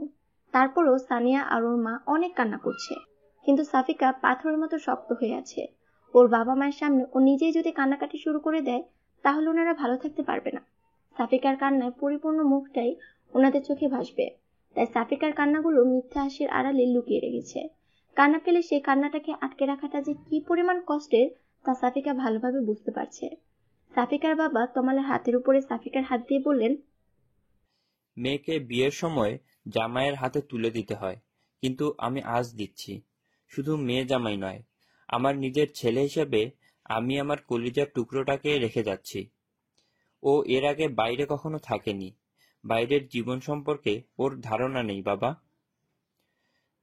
এই কয়দিন তোমাদের এখানে এসেছে তাই রোজ ফোন করে কান্নাকাটি করত, আর এখন তো সারা জীবনের জন্য রেখে যাচ্ছি। মেয়েকে বিদায় দেওয়ার সময় যে একটা বাবার কি পরিমাণ কষ্ট হয় তা তুই যখন নিজে বাবা হবি তখন বুঝতে পারবি। নিজের বাবাকে থামিয়ে দিয়ে সাফিকা বলল, বাবা, তুমি এসব কি বলছো? আমি কোথায় কান্নাকাটি করেছি? তোমরাই তো সবাই কান্নাকাটি করে জোয়ার বইয়ে দিয়েছো। আর শোনো, আমি এখন সেই ছোট্ট সাফিকা নেই যে কোথাও গেলে বাবা বাবা বলে কান্নাকাটি শুরু করব। দেখছো না আমি কত হাসি খুশি আছি এখানে? আমাকে কি পরের বাড়িতে রেখে যাচ্ছ নাকি? এখানে সবাই আছে, বড় আব্বু, চাচি, তরি। তুমি একদম চিন্তা করবে না আমাকে নিয়ে। আর সোনিয়া তো আছেই, নিজের খেয়াল রাখবে। আর সানিয়া, সারাক্ষণ টিভি আর ফোন না দেখে ঠিকঠাক পড়াশোনা করবি, আর বাবা মায়েরও খেয়াল রাখবি, আর নিজেরও খেয়াল রাখবি। কাজ ছাড়া একদম বাইরে যাবি না। আর মা, তুমি নিজেও ঠিকঠাক ঔষধ খাবে আর বাবাকেও খাওয়াবে। খাওয়া দাওয়া ঠিক মতো করবে, একদম অনিয়ম করবে না। সাফিকার বাবা মায়ের সাথে কথা বলার সময় ও খেয়াল করলো যে ওর হাত এখনো তমালের মুঠির মধ্যেই আছে। তাড়াতাড়ি নিজের হাত ছাড়াতে গেলে তমাল তা আরো শক্ত করে চেপে ধরে। সাফিকা তমালকে বুঝতে পারছে না, এই ভালো ব্যবহার করছে আবার এই খারাপ ব্যবহার করছে। তমালের কোনটা আসল ব্যবহার আর কোনটা নকল তা বুঝতে পারছে না সাফিকা। সবাই যে বলতো বিয়ে হলেই নাকি স্বামী স্ত্রীর মধ্যে একটা অদৃশ্য মায়ের বন্ধন সৃষ্টি হয়ে যায়, তাহলে ওদের মধ্যে সেই বন্ধনটা কেন তৈরি হচ্ছে না এখনো? নাকি সম্পর্ক আসলে এত সহজ নয়, নাকি আরো সময় লাগবে? কিন্তু সকালে তমাল তো বলেছিল যে সে নাকি সাফিকাকে ভালোবাসতে পারবে না। তার মানে কি সেটাই সত্যি? ওর চাচার অনুরোধে শুধু বিয়ে করেছে তমালকে, তার মানে তমালকে সত্যিই কোনোদিন ভালোবাসবে না? কথাগুলো ভাবতেই মনের মধ্যে কল্পনার আকাশে মেঘ জমতে শুরু করে। ও আর কখনো তমালকে বিরক্ত করবে না, ও তমালকে এই বন্ধিত্ব থেকে মুক্তি দিয়ে দিবে। সাফিকার বাবা মা চলে যেতেই সাফিকা তমালের হাত থেকে নিজের হাত ছাড়িয়ে নিয়ে তমালের রুমে চলে গেল। তরি ও রুম থেকে সাফিকার সব জিনিস দিয়ে গেছে তমালের রুমে। সাফিকা এখনো জানে না যে তমাল অন্য একটা মেয়ের জন্য ওর সাথে এমন ব্যবহার করছে। সাফিকা চলে যেতেই তমালের খেয়াল হয় যে ও এতক্ষণ সাফিকার হাত শক্ত করে ধরে রেখেছিল, কিন্তু কেন ধরেছিল তাও নিজেও জানে না। হঠাৎ ওর তোরের বলা কথাগুলো মনে পড়তেই দৌড়ে রুমে চলে যায়। সাফিকা মাথা নিচু করে বসেছিল। তমাল আস্তে আস্তে ওর সামনে গিয়ে বলতে লাগলো, চাচা চাচি চলে গিয়েছে তো কি হয়েছে, আমরা তো আছি নাকি? আমাদের উপর বিশ্বাস নেই? আমি আমার কথা রেখেছি, তোমাকে গ্রামে পাঠাইনি। এবার তোমার পালা। একদম কান্নাকাটি করা যাবে না। কি হলো? বললাম না কান্নাকাটি করা যাবে না। কান্নাকাটি আমার একদম সহ্য হয় না। তমালের কথাগুলো শুনেই সাফিকা অবাক হয়ে মাথা তুলে তাকায়। সাফিকার থেকে তমাল বেশি অবাক হয়। তুমি কান্না করছো না? আমি তো ভেবেছিলাম যে সবাই চলে গেছে জন্য তুমি রুমে এসে কান্নাকাটি। নিজের ব্যবহারে নিজেই লজ্জা পায় তমাল। সব দোষ ওই তরির। সাফিকা মৃদু হেসে তমালকে বলতে থাকে, আমি বলেছি না আমি অতটাও ছিচকাদুনে নই। আপনি কি ভেবেছিলেন বলুন তো, যে মেয়েটা কান্না করছে একটু সান্ত্বনা দিয়ে আসি, তাই না? থ্যাঙ্কস আমাকে থাকতে দেওয়ার জন্য, আর সরি ফর ডিস্টার্বিং। তমাল সাফিকার চোখে মুখে কষ্টের ছাপ স্পষ্ট দেখতে পাচ্ছে, অথচ মুখে বড় বড় বুলি আওড়াচ্ছে। তরি ঠিকই বলেছিল। তমাল আস্তে করে সাফিকার পাশে বসতেই সাফিকা নিজেকে গুটিয়ে নেয় এক পাশে। ওর এমন ব্যবহার দেখে তমাল বলতে থাকে, ভয় পাচ্ছ আমাকে? দেখো সকালে কথাগুলো এভাবে বলতে যাইনি, কিন্তু চারপাশের প্রেশারে মাথা ঠিক ছিল না। প্লিজ কিছু মনে করো না। ক্ষমা তো আমার চাওয়া উচিত। যা প্রাপ্য তার থেকে খুব বেশি এক্সপেক্ট করে ফেলেছিলাম। সত্যিটা বলার জন্য থ্যাঙ্কস। না হলে হয়তো আমি আরো বেশি স্বপ্ন বুনতে থাকতাম। আমি তোমাকে একটা কথা বলতে চাই। তমাল আসলে রিয়ার কথাটাকে জানিয়ে দিতে চাচ্ছে, যেন সাফিকা বুঝতে পারে যে কেন ও সাফিকাকে আপন করে নিতে পারছে না। বিয়ে যখন করেছে সত্যিটা তো জানাতেই হবে। আমাকে আর কিছু বলতে হবে না, আমি জানি আপনি কি বলতে চাইছেন। চিন্তা করবেন না, আমি আপনাকে আর কখনো বিরক্ত করব না। আমাকে থাকতে দিয়েছেন, এটাই আমার জন্য অনেক। আমি কথা দিচ্ছি, চলে যাওয়ার সময় আপনি যা চাচ্ছেন তা পেয়ে যাবেন। সাফিকার কথায় তমাল চমক ভেঙে বলল, কিসের যাওয়ার কথা বলছো তুমি? আর আমি কি চাচ্ছি? কি দেবে তুমি আমাকে? এসব কি বলছো তুমি আবোল তাবোল? আবোল তাবোল কেন বলবো? জোর করে আর যাই হোক না কেন কোনো মিথ্যা সম্পর্ক টিকিয়ে রাখা যায় না। আমাদের সম্পর্কটা বাইরের দিক থেকে সত্য হলেও ভেতরের দিক থেকে পুরোটাই মিথ্যা। আমি বুঝতে পারিনি যে পরিস্থিতি এতটা খারাপ হবে। তাহলে কখনো আমি আপনাকে বিয়েটা করতে দিতাম না। এই তো আর কটা দিন, তারপর আমি এই বাঁধন থেকে আপনাকে চিরতরে মুক্তি দিয়ে যাব। কথাগুলো বলেই সাফিকা বিছানা থেকে ওঠার প্রস্তুতি নিচ্ছিল। তমাল ওর হাত ধরে আবার বসিয়ে সাফিকার মুখটা নিজের দিকে নিল। রাগে তমালের চোখ দুটো রক্তবর্ণ ধারণ করেছে। সাফিকাকে উদ্দেশ্য করে বলল, কি যেন বলছিলে আরেকবার বলো। বন্ধন থেকে মুক্তি? কি বলছিলে এসব? সাফিকা তমালের হাত থেকে নিজেকে ছাড়াতে গিয়েও ব্যর্থ হয়। তমালের চোখের দিকে তাকাতেই ওর ভয় হতে থাকে। তমালের এমন রূপ দেখে ওর আত্মা শুকিয়ে যায়। সাফিকা শুকনো কণ্ঠে সাহস সঞ্চয় করে বলল, ডিভোর্স। কথাটা বলার সাথে সাথেই সাফিকা কিছু বুঝে ওঠার আগেই ওর গালে একটা থাপ্পড় পড়ল। তমালের হাতের কয়েকটা আঙ্গুলের দাগ সাথে সাথেই স্পষ্ট হয়ে উঠল ফর্সা গালের উপর। তমাল নিজের রাগটাকে কন্ট্রোল করতে পারছে না। তুমি এসব করে কি প্রমাণ করতে চাইছো? মহান সাজতে চাইছো? আমাদের সম্মানের কথা বাদ দিলাম, নিজের বাবা মায়ের কথাটাও ভাববে না একবার? বিয়েটাকে ছেলে খেলা মনে হয় তোমার কাছে? যখন খুশি করলে, যখন খুশি ভেঙে দিলে, তারপর যে কি হবে তা একবারও ভেবে দেখেছো? সবার অনুভূতির কোনো মূল্য নেই তোমার কাছে? তমালের কথা শুনে সাফিকা এতক্ষণে চোখের জলগুলোকে মুক্ত করে দিল। তারপর কান্না করতে করতে বলল, বাহ, আপনি সবার দিকটা দেখছেন, অথচ আমার দিকটা একবারও ভেবে দেখেছেন? সবাইকে খুশি রাখবো, আর দিন শেষে আমার কি হবে? আমার খুশিগুলো, নিজের খুশি বিসর্জন দিয়ে অন্যকে খুশি রাখার মানে জানেন? সবাইকে ধোঁকা দেয়া। যেদিন তারা সত্যিটা জানতে পারবে সেদিন তারা কি নিজেকে ক্ষমা করতে পারবে? অভিনয় আপনি করতে পারলেও আমি পারবো না। আমি চাই না আমার জন্য কারো লাইফ নষ্ট হোক। আর এতে শুধু আমার নয়, আপনারই বেশি ভালো। আপনি আপনার ইচ্ছে মতো মুক্ত জীবনযাপন করতে পারবেন। তুমি আবারও সেই কথা বলছো। আমি তোমার সাথে আমার সম্পর্কটাকে হ্যান্ডেল করতে চাইছি, আর তুমি সব বিগড়ে দিতে চাইছো। আমার কথাটা তো আগে শুনবে নাকি? নিজের খুশি দিয়ে সব সময় সবকিছু বিচার করা যায় না। মাঝে মধ্যে নিজের খুশিটাকে বিসর্জন দিতে হয়, এটাই তো জীবন। কিন্তু আমি চাই না আমার জন্য আপনার লাইফ। এটুকু বলতেই তমাল সাফিকাকে থামিয়ে দিয়ে বলল, নেক্সট টাইম এ ধরনের কথা যেন না শুনি। আমাকে একটু বোঝার চেষ্টা করো, তাহলে নেক্সট টাইম আর এমনটা হবে না। Sorry for that. আমাকে আর কখনো রাগাবে না, আমি নিজেকে কন্ট্রোল করতে পারি না। কথাগুলো বলেই বিষণ্ণ মনে রুম থেকে বের হয়ে যায় তমাল। সাফিকাকে মারাটা ঠিক হয়নি, কিন্তু রাগ কন্ট্রোল করতে পারছিল না তমাল। সবাই কত আশা করে আছে যে তমাল সাফিকার খেয়াল রাখবে, আর ওই মেয়েটা দুলান বেশি বুঝে, যার কারণে এমনটা হয়ে গেল। তমালের নিজের উপরই প্রচুর রাগ হচ্ছে। তমাল চলে যেতেই গালে হাত দিয়ে বসে থাকে সাফিকা। তমাল ওর সাথে কেন এমন করছে? না তো ওকে সহজে গ্রহণ করছে, আর না তো বর্জন করতে চাইছে। তমাল আসলে কি চায় বুঝতে পারে না সাফিকা। একজন মানুষের এত দ্রুত মুড সুইং হয় কিভাবে, তা সাফিকার মাথায় আসে না। ঘুমাতে যাওয়ার আগে তমাল ভাবলো যে রিয়ার সাথে একবার কথা বলা উচিত। কাল রাত থেকে একবারও কথা বলেনি। মেয়েটা এতবার ফোন করেছে, কিন্তু ফোন ধরে তমাল কি বলবে তাই বুঝতে পারছে না। তারপরও কিছুটা দ্বিধা নিয়েই রিয়াকে কল করলো। রিয়া কল রিসিভ করে যা বললো তা শোনার জন্য তমাল মোটেও প্রস্তুত ছিল না। বাহ তমাল, বিয়ে করে বউ নিয়ে খুব মজা করছো তাই না? আমাকে একবার জানানোর প্রয়োজন মনে করলে না? অবশ্য আমাকে জানালে তো আর তোমার মনের আশা কখনো পূর্ণ হতো না। রিয়া, তুমি এসব কি বলছো? আমি বিয়ে করেছি এ কথা তুমি কি করে জানলে? কেন আমাকে জানাতে চেয়েছিলে না নাকি? দুজনের জীবন নষ্ট করার ধান্দায় ছিলে মনে হয়, বাট তোমার সে আশাটা আর কোনোদিন পূর্ণ হবে না। আমি সবটা জেনে গেছি। তুমি এতটা নীচ প্রকৃতির ছেলে তা আমার জানা ছিল না। আর তোমার চাচাতো বোনটাও তোমার মতে ফার্স্ট, যেমন যেমন তেমন তেমন। তোমাদের জুটিটা বাংলাদেশের বেস্ট জুটি হওয়া দরকার ছিল। দুশ্চরিত্র ছেলের জন্য একটা দুশ্চরিত্র মেয়ে পারফেক্ট। তমাল এবার প্রচুর রেগে যায়। রিয়াকে একটা ধমক দিয়ে বলে, দেখো রিয়া, আমি তোমাকে ঠকাতে চাইনি। আমার কথাটা বোঝার চেষ্টা করো। তুমি সাফিকার চরিত্র নিয়ে কেন কথা বলেছো? তুমি এসব জানলে কি করে? রাশেদ বলেছে।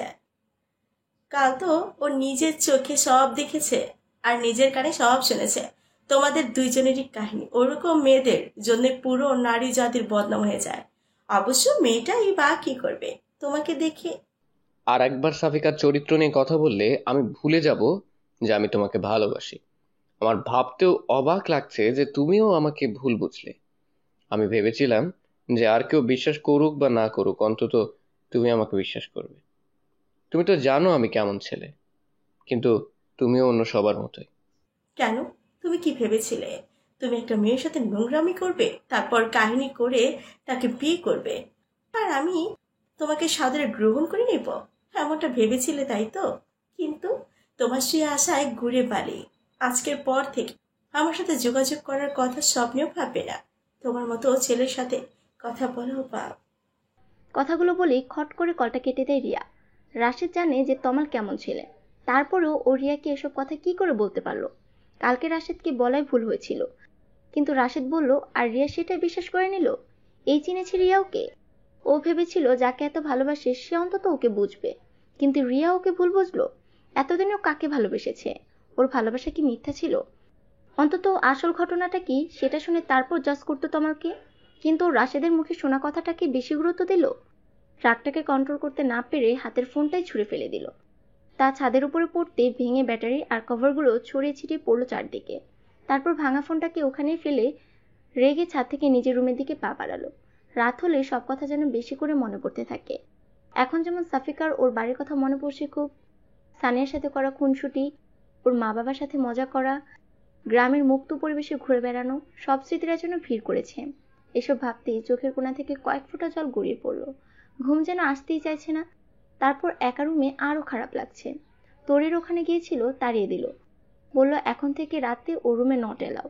অথচ তমালও অনেকক্ষণ হলো কোথাও যেন বেরিয়ে গেল। মনে হলো খুব জরুরি কাজ আছে। তমাল রুমে এসে দেখলো যে সাফিকা ঘুমিয়ে পড়েছে। রিয়ার সাথে কথা বলে ভীষণ রেগে আছে তমাল। রুমে এসে সাফিকাকে দেখে ওর রাগটা দ্বিগুণ হয়ে গেল। যে মেয়েটার জন্য ওর জীবনে এত সমস্যা, সে আরামে ওর বিছানায় ঘুমোচ্ছে, এটা যেন ওর সহ্য হচ্ছে না। তমাল রুমে এসেছে বুঝতে পেরে সাফিকা চোখ খুলে বলল, কোথায় ছিলেন এতক্ষণ? কথাটা বলতে না বলতে তমাল যেন তেলে বেগুনে জ্বলে উঠল। কেন? তোমাকে সেই কৈফিয়ত দিতে হবে নাকি? আমার জীবনটা তছনছ করে দিয়ে নিশ্চিন্তে ঘুমোচ্ছ, আবার আমার কাছেই কৈফিয়ত চাইছো? তোমাকে মানা করেছি না আমার পার্সোনাল লাইফে একদম ইন্টারফেয়ার করবে না? একটা কথা একবার বললে কানে যায় না? তোমার মুখটা দেখলে আমার রাগে গা জ্বালা করে। নিজের ওই মুখটা আমার থেকে লুকিয়ে রাখার চেষ্টা করবে। আমি যতক্ষণ রুমে থাকি ততক্ষণ আমার আশপাশে থাকবে না বেশি। তোমাকে দেখলে আমার সবকিছু এলোমেলো হয়ে যায়। কথাগুলো বলি তমাল বেলকনিতে চলে গেল। সাফিকা বোবার মতো ওর দিকে তাকিয়ে আছে। অত শুধু জানতে চেয়েছিল যে এতক্ষণ কোথায় ছিল। এটা জানতে চাওয়াটা কি খুব বড় অপরাধ? সাফিকার নিজেরও প্রচুর রাগ। এখানে আসার পর থেকে সবসময় রাগের আগুনটাকে ছাই চাপা দিয়ে রেখেছিল, কিন্তু এখন আর যেন তা চাপা থাকতে চাইছে না। তারপরও সাফিকা অনেক কষ্টে নিজেকে কন্ট্রোল করার চেষ্টা করে চোখ বন্ধ করে শুয়ে পড়ল। একটু পরেই তমাল এসে ওর পাশে শুয়ে পড়ল। সাফিকা আর একটা কথাও বলছে না।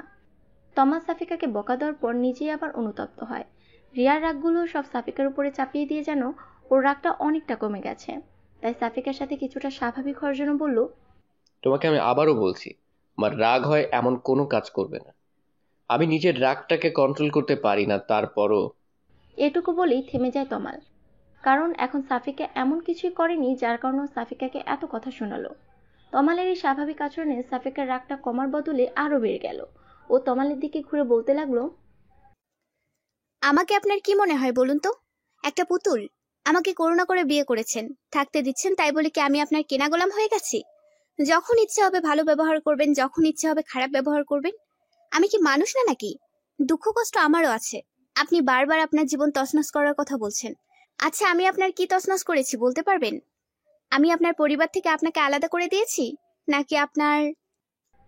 এটুকু বলতে তমাল নিজের রাগকে কন্ট্রোল করে বলল, তুমি এখনো বুঝতে পারছো না তুমি কি তছনছ করেছো, নাকি না বোঝার নাটক করছো? আমি রিয়াকে ভালোবাসতাম, শুনেছো এবার? আমি শুধু রিয়াকেই বিয়ে করতে চেয়েছিলাম, কিন্তু শুধুমাত্র তোমার জন্য রিয়াও আমাকে ভুল বুঝলো। অন্য সবাই আমাকে ভুল বুঝেছে। এতে আমি যতটা না কষ্ট পেয়েছি তার চেয়ে 1000 গুণ বেশি কষ্ট পেয়েছি আমি রিয়ার ব্যবহারে। ও আমাকে ভুল বুঝেছে। বুঝতে পারছো তুমি ব্যাপারটা? সাফিকা তমালের মুখে রিয়ার নাম শুনে যেন আকাশ থেকে পড়ল। ওর বুকের ভিতরটা যেন দুমড়ে মুচড়ে যাচ্ছে।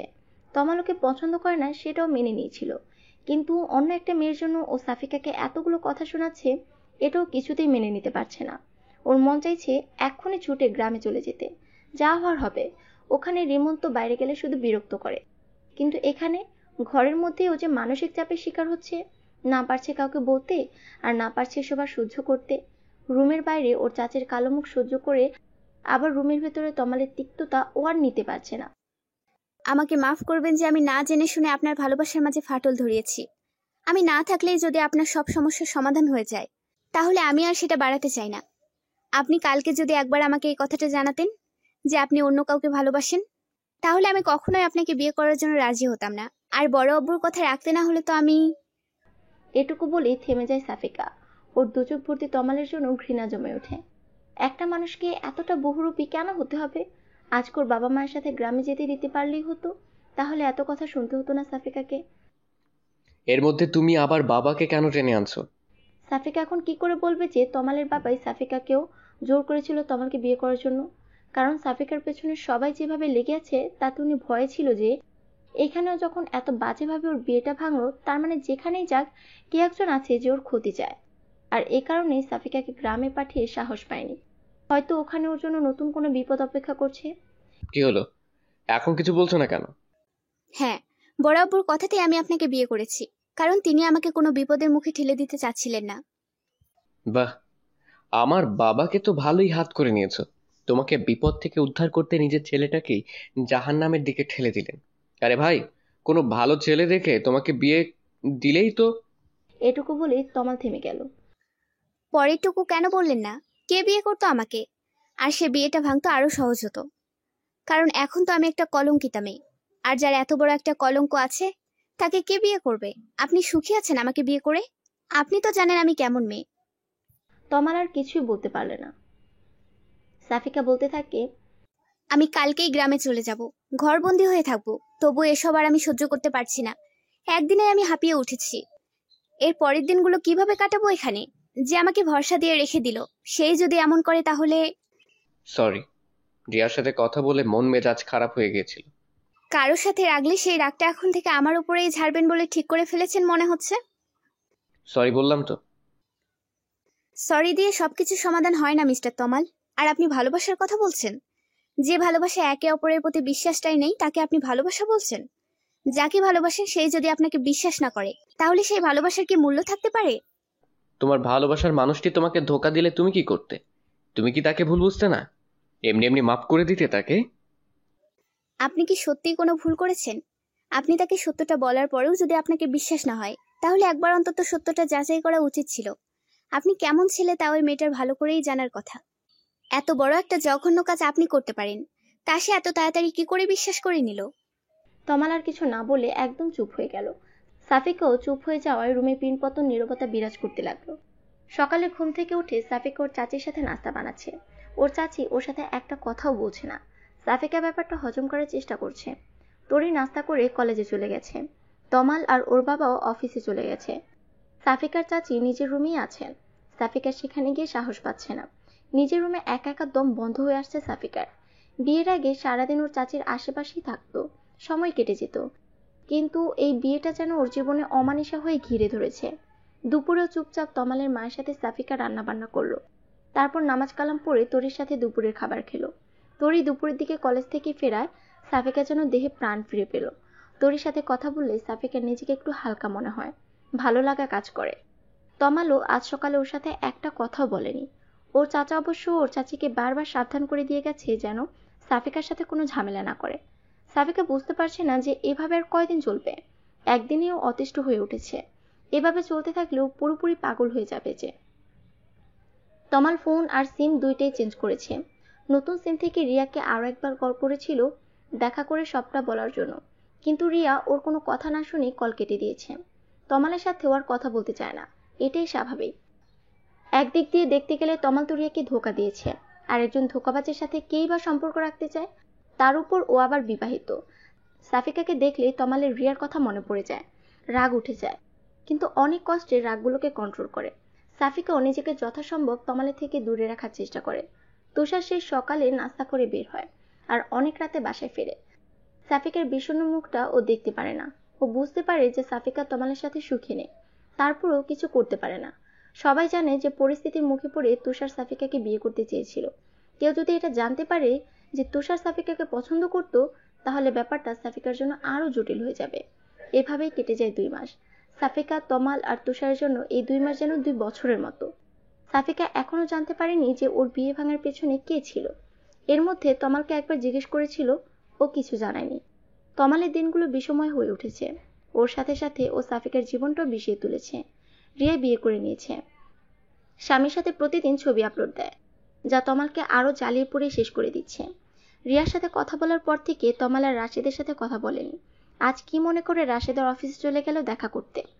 তমালকে দেখে রাশেদ হাসি মুখে বলল, কি ব্যাপার, বিবাহিত জীবন কেমন যাচ্ছে?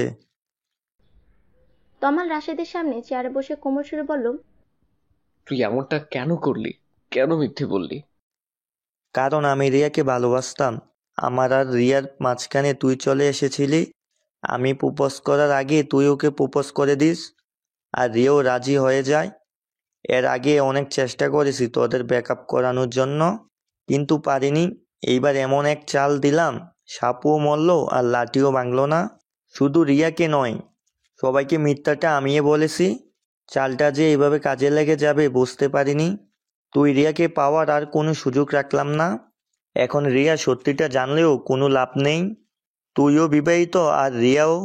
আমি রিয়াকে পাইনি, তোকেও পেতে দিলাম না। ওর কথা শুনে তমালের প্রচন্ড রাগ হতে লাগলো। যাকে ও নিজের ভাইয়ের মতো ভাবে, সেই ওকে এতটা ঘৃণা করে। ও কখনো কল্পনাও করতে পারেনি যে রাশেদ রিয়ার জন্য ওর সাথে এমনটা করবে। তার মানে এসবের পেছনে রাশেদ ছিল। ওর আর রিয়ার কারণে সাফিকার জীবনটা নষ্ট হয়ে গেল, আর ও নিজের জীবনের জন্য সাফিকাকেই দোষারোপ করে যাচ্ছিল। সাফিকা সত্যিটা জানতে পারলে কি ওকে ক্ষমা করবে? কিন্তু এতে তো ওর কোনো হাত নেই। রাশেদের কথা শুনে খেপে গিয়ে তমাল ওকে মারার জন্য হাত তুলল, কিন্তু রাশেদ তমালের হাতটা খপ করে ধরে ফেলল। তারপর আস্তে আস্তে ওর কানের কাছে মুখ নিয়ে বলল, আমাকে মারলেই কি সবকিছু ঠিক হয়ে যাবে? রিয়াকে তো আর পাবি না। তবে যাকে পেয়েছিস সে তো রিয়ার চেয়েও সুন্দরী। তোর তো ভাগ্য খুলে দিয়েছি আমি। এরকম রূপবতী বউ কয়জনের কপালে জোটে বল? তমাল নিজের রাগটাকে কন্ট্রোল করে বলল, সাফিকার সম্পর্কে আর একটা কথাও বলবি না। তোর মতো মানুষের মুখে ওর মতো নিষ্পাপ মেয়ের নাম মানায় না। রাশেদ মুচকি হেসে বলল, বাহ, বউকে অনেক ভালোবাসিস মনে হচ্ছে। তাহলে তো রিয়ার কথা এতদিনে ভুলে যাওয়ার কথা। আমি তো ভাবলাম যে আমাকে থ্যাঙ্কস দিতে এসেছিস। Oops, sorry. তুই তো এর আগে জানতেই না যে এইসবের পিছনে আমি ছিলাম। এখন সত্যিটা লুকিয়ে কোনো লাভ নেই, তাই বলে দিলাম। আমার কি যে আনন্দ লাগছে। তুই আমাকে কখনো বন্ধু ভাবিসনি, তাই না? ভাবতাম, তবে রিয়ার সাথে রিলেশনের আগে সবচেয়ে কাছের মানুষ ভাবতাম তোকে, নিজের ভাইয়ের মতন। কিন্তু রিয়াকে যখন প্রপোজ করলি তখন থেকে তুই আমার শত্রু হয়ে উঠেছিস। আর তোর চাচাতো বোনের বিয়েতে আমাকে জড়িয়ে আরো বড় ভুল করেছিলি। তাদেরকে তোর সম্পর্কে মিথ্যাগুলো আমিই বলেছিলাম। তারা বিশ্বাস না করে কোথায় যাবে? কলটা তো তোর নাম্বার থেকেই করেছিলাম। তোর বাবা কি এমনি এমনি তোর সাথেই সাফিকার বিয়ে দিতে চাচ্ছিল? কারণ তিনি তো এটাই জানেন যে কলটা তুইই করেছিলি। বলে আবার হাসতে লাগলো রাশেদ। তমাল রাগে কথা বলার শক্তিটাও যেন হারিয়ে ফেলেছে। নিজের হাতটা মুঠো করে জোরে করে রাশেদের টেবিলে মারতেই টেবিলের উপরের কাঁচটা টুকরো হয়ে গেল, আর তমালের হাতের মধ্যেও কাচের কয়েকটা টুকরো বিঁধে গেল। ওই অবস্থাতেই তমাল রাশেদের অফিস থেকে বের হয়ে গেল, আর শেষ একটা কথাই বলল, কাজটা তুই মোটেও ঠিক করিসনি রাশেদ। এই পাপের শাস্তি তোকে পেতেই হবে। এতগুলো জীবন নষ্ট করে তুই কখনো সুখী হতে পারবি না। রাশেদ ওর কথা শুনে তখনও হাসছে আর বলল, কাজটা না হয় আমি পাল্টে নেব, কিন্তু তোর জীবন তো আর তুই পাল্টাতে পারবি না। রাশেদের ওখান থেকে বের হয়েই তমাল হাতের ব্যান্ডেজ করে বাসায় চলে গেল। অফিস থেকে আজ দুপুরেই বের হয়েছিল, তাই আজ তাড়াতাড়ি বাসায় ফিরল, আর অফিসে যাওয়ার মুড ছিল না। সাফিকা খাওয়া দাওয়া শেষে একটু শুয়েছিল, তোরই কোচিংয়ে গিয়েছে। তমালের মা নিজের রুমে শুয়ে আছেন, তুষার বাসায় নেই। কলিং বেলের আওয়াজে ঘুম ভেঙে গেল সাফিকার। এই সময়টাতে সাধারণত কেউ আসে না। ঘুম চোখে সাফিকা দরজা খুলে অবাক হয়ে গেল। তমালের ডান হাতে ব্যান্ডেজ দেখে আরো অবাক হয়ে গেল। সাফিকা দরজা বন্ধ করে অস্থির হয়ে বলল, হাতে কি হয়েছে? আর এত তাড়াতাড়ি ফিরলেন যে, কিছু হয়েছে? তমাল রুমে ঢুকতে ঢুকতে বলল, আগে রুমে যেতে দেবে নাকি এখানেই জেরা করতে থাকবে? তমালের এই কথা শুনে সাফিকা একদম চুপ হয়ে গেল। তমাল ঠিক করে নিয়েছে আজ থেকে সাফিকার সাথে আর কখনো খারাপ ব্যবহার করবে না। রিয়া যদি বিয়ে করে নিয়ে ভালো থাকতে পারে, ও কেন পারবে না? এখানে রিয়ার যেমন কোনো দোষ নেই, তেমনি সাফিকা বা তমালেরও তো কোনো দোষ নেই। তাহলে ও কেন শুধু শুধু সাফিকাকে কষ্ট দিবে? ও নিজের জন্য সাফিকার জীবনটা নষ্ট হতে দেবে না। রুমে ঢুকে নিজের মেজাজটাকে একটু ঠান্ডা করে সাফিকাকে উদ্দেশ্য করে বলল, এক গ্লাস ঠান্ডা পানি দিতে পারবে? খুব পিপাসা পেয়েছে। তমাল এই প্রথম নিজে থেকে সাফিকার কাছে কিছু চাইলো। সাফিকা খুশি মনে দৌড়ে চলে গেল পানি আনতে। পানি এনে তমালকে দিতেও বলল, থ্যাঙ্কস। সাফিকা অবাক হয়ে বলল, কেন? আমার জীবনে আসার জন্য। তমালের কথাটা শুনে সাফিকা যেন নিজের কানকে বিশ্বাস করতে পারছিল না। অবাকের চরম সীমায় পৌঁছে গেল। নিজের কপালে হাত দিয়ে দেখতে লাগলো যে ও কোনো ঘোরের মধ্যে আছে কিনা, ও অসুস্থ কিনা। কিন্তু পুরোপুরি ঠিক আছে বুঝতে পেরে থপ করে বিছানার উপর বসে পড়ল। তারপর উঠে গিয়ে তমালের কপালে হাত দিয়ে দেখলো যে ও সুস্থ আছে কিনা। তারপর অবাক হয়ে বলল, আপনি কি অসুস্থ নাকি মাথায় আঘাত লেগেছে? ড্রিঙ্কস করেননি তো? কি হয়েছে আপনার? আপনি ঠিক আছেন তো? তমাল সাফিকাকে এই প্রথম নিজের বুকে টেনে নিয়ে বলল, তুমি এত অস্থির কেন হচ্ছ? আমি ঠিক আছি। আমি সজ্ঞানে কথাটা বলেছি। সত্যি আমি ধন্য যে তোমার মতো কাউকে আমার জীবনে পেয়েছি। আমার জন্য তোমার অনেক কষ্টে কেটেছে কয়দিন। আমি আর তোমাকে কষ্ট দিতে চাই না। তমালের হৃদস্পন্দন স্পষ্ট শুনতে পাচ্ছে সাফিকা। খুশিতে যেন আত্মহারা হয়ে গেছে ও। চোখের কোণে এক ফোঁটা সুখের নোনা জল গড়িয়ে পড়ল। তবে তমালের এই আকস্মিক পরিবর্তনে কিছুটা ভয়ও আছে সাফিকা। তমাল কি সত্যি রিয়াকে ভুলে ওকে আপন করে নিয়েছে, নাকি ওর মুড সুইং এর জন্য এমনটা করছে? দেখা যাবে এখন নিজের বুকে টেনে নিচ্ছে, একটু পরেই আবার ওকে ছুঁড়ে ফেলে দিবে। এসব কথা মনে হতে তমালের বুক থেকে যেন ছিটকে পড়ল সাফিকা। সাফিকার এমন করায় তমালের হাতে আঘাত লাগলো। আরো ব্যথা পেয়ে বলল, কি করছো? হাতে লাগছে তো। সাফিকা তমালের হাতটা নিজের হাতের মুঠির মধ্যে নিয়ে বলল, সরি, আমি বুঝতে পারিনি। আসলে আপনার এমন ব্যবহার দেখে আমি নিজেকে সামলাতে পারিনি। তমাল মুচকি এসে বলল, হাতে কি হয়েছে তা শুনবে না? নাকি আমার কোনো কিছু নিয়ে তোমার কোনো মাথা ব্যথাই নেই? সাফিকা আমতামতা করে বলল, আপনি তো রিয়াকে ভালোবাসেন, তাই। আর একবার আমাদের মাঝে কারোর নাম নিবে না। আমি তোমার স্বামী আর তুমি আমার স্ত্রী। এখন এটাই সত্য। আমি আমার অতীতগুলোকে মনে করে তোমার জীবনটাকে শেষ করে দিতে পারি না। করুণা নাকি ভালোবাসা? তোমার যেটা মনে হবে সেটাই। আমি তো কারো করুণার পাত্রী হয়ে থাকতে চাই না। আমি কারোর করুণা নই, ভালোবাসা চাই।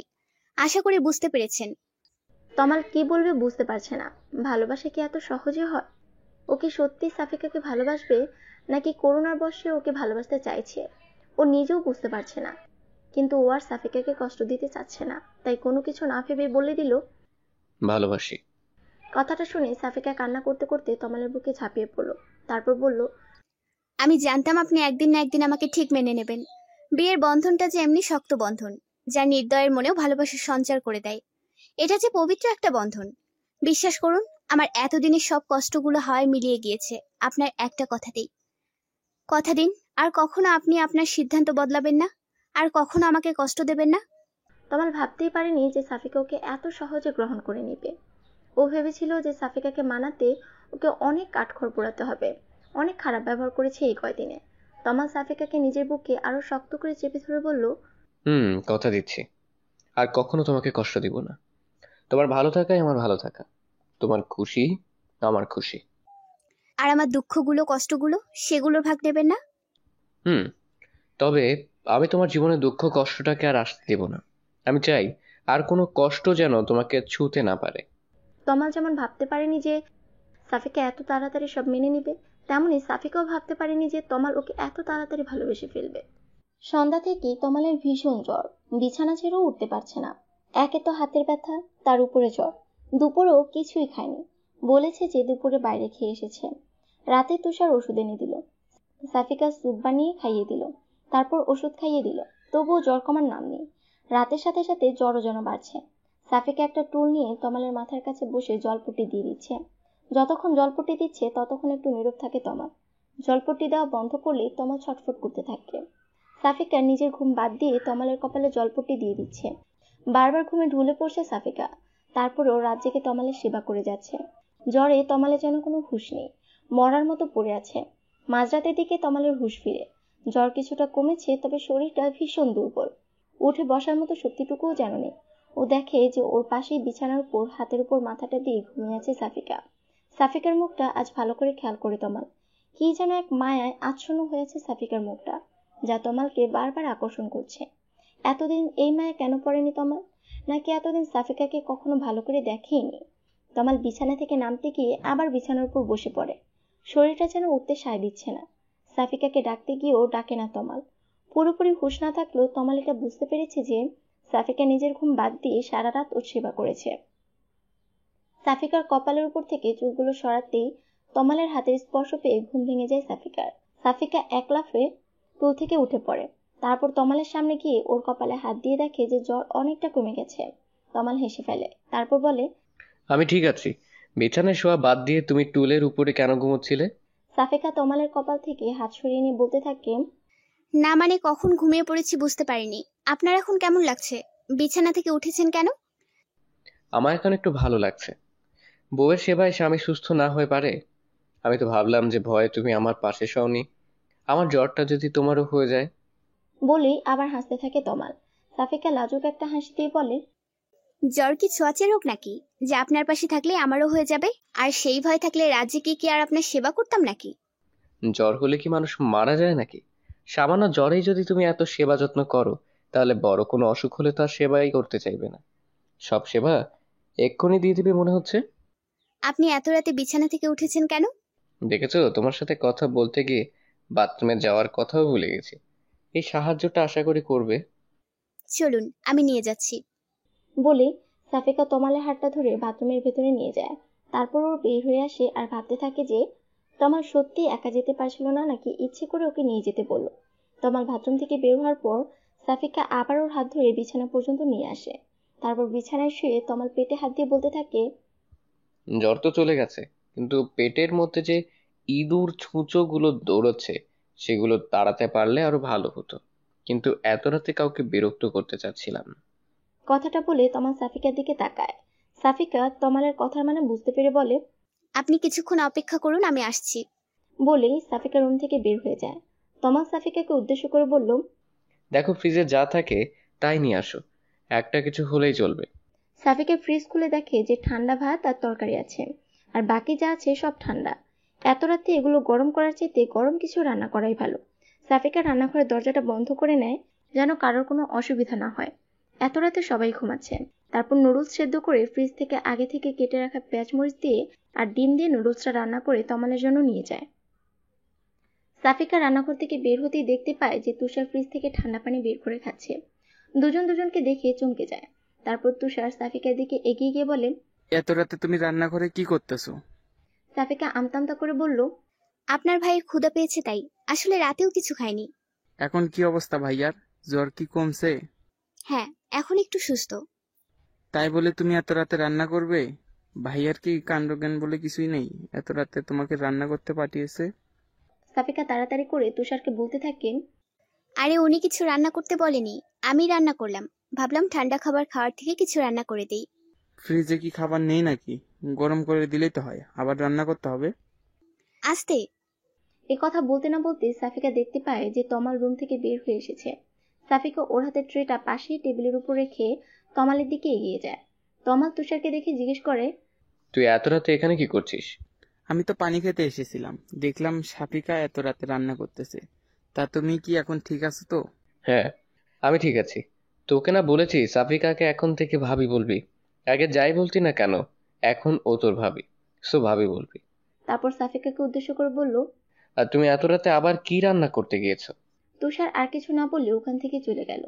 সাফিকা তমালকে ধরে রুমে নিয়ে যেতে যেতে বলল, আপনি বিছানা থেকে নেমেছেন কেন? আমি তো যাচ্ছি। আমি কি তোমাকে রান্না করতে বলেছি নাকি?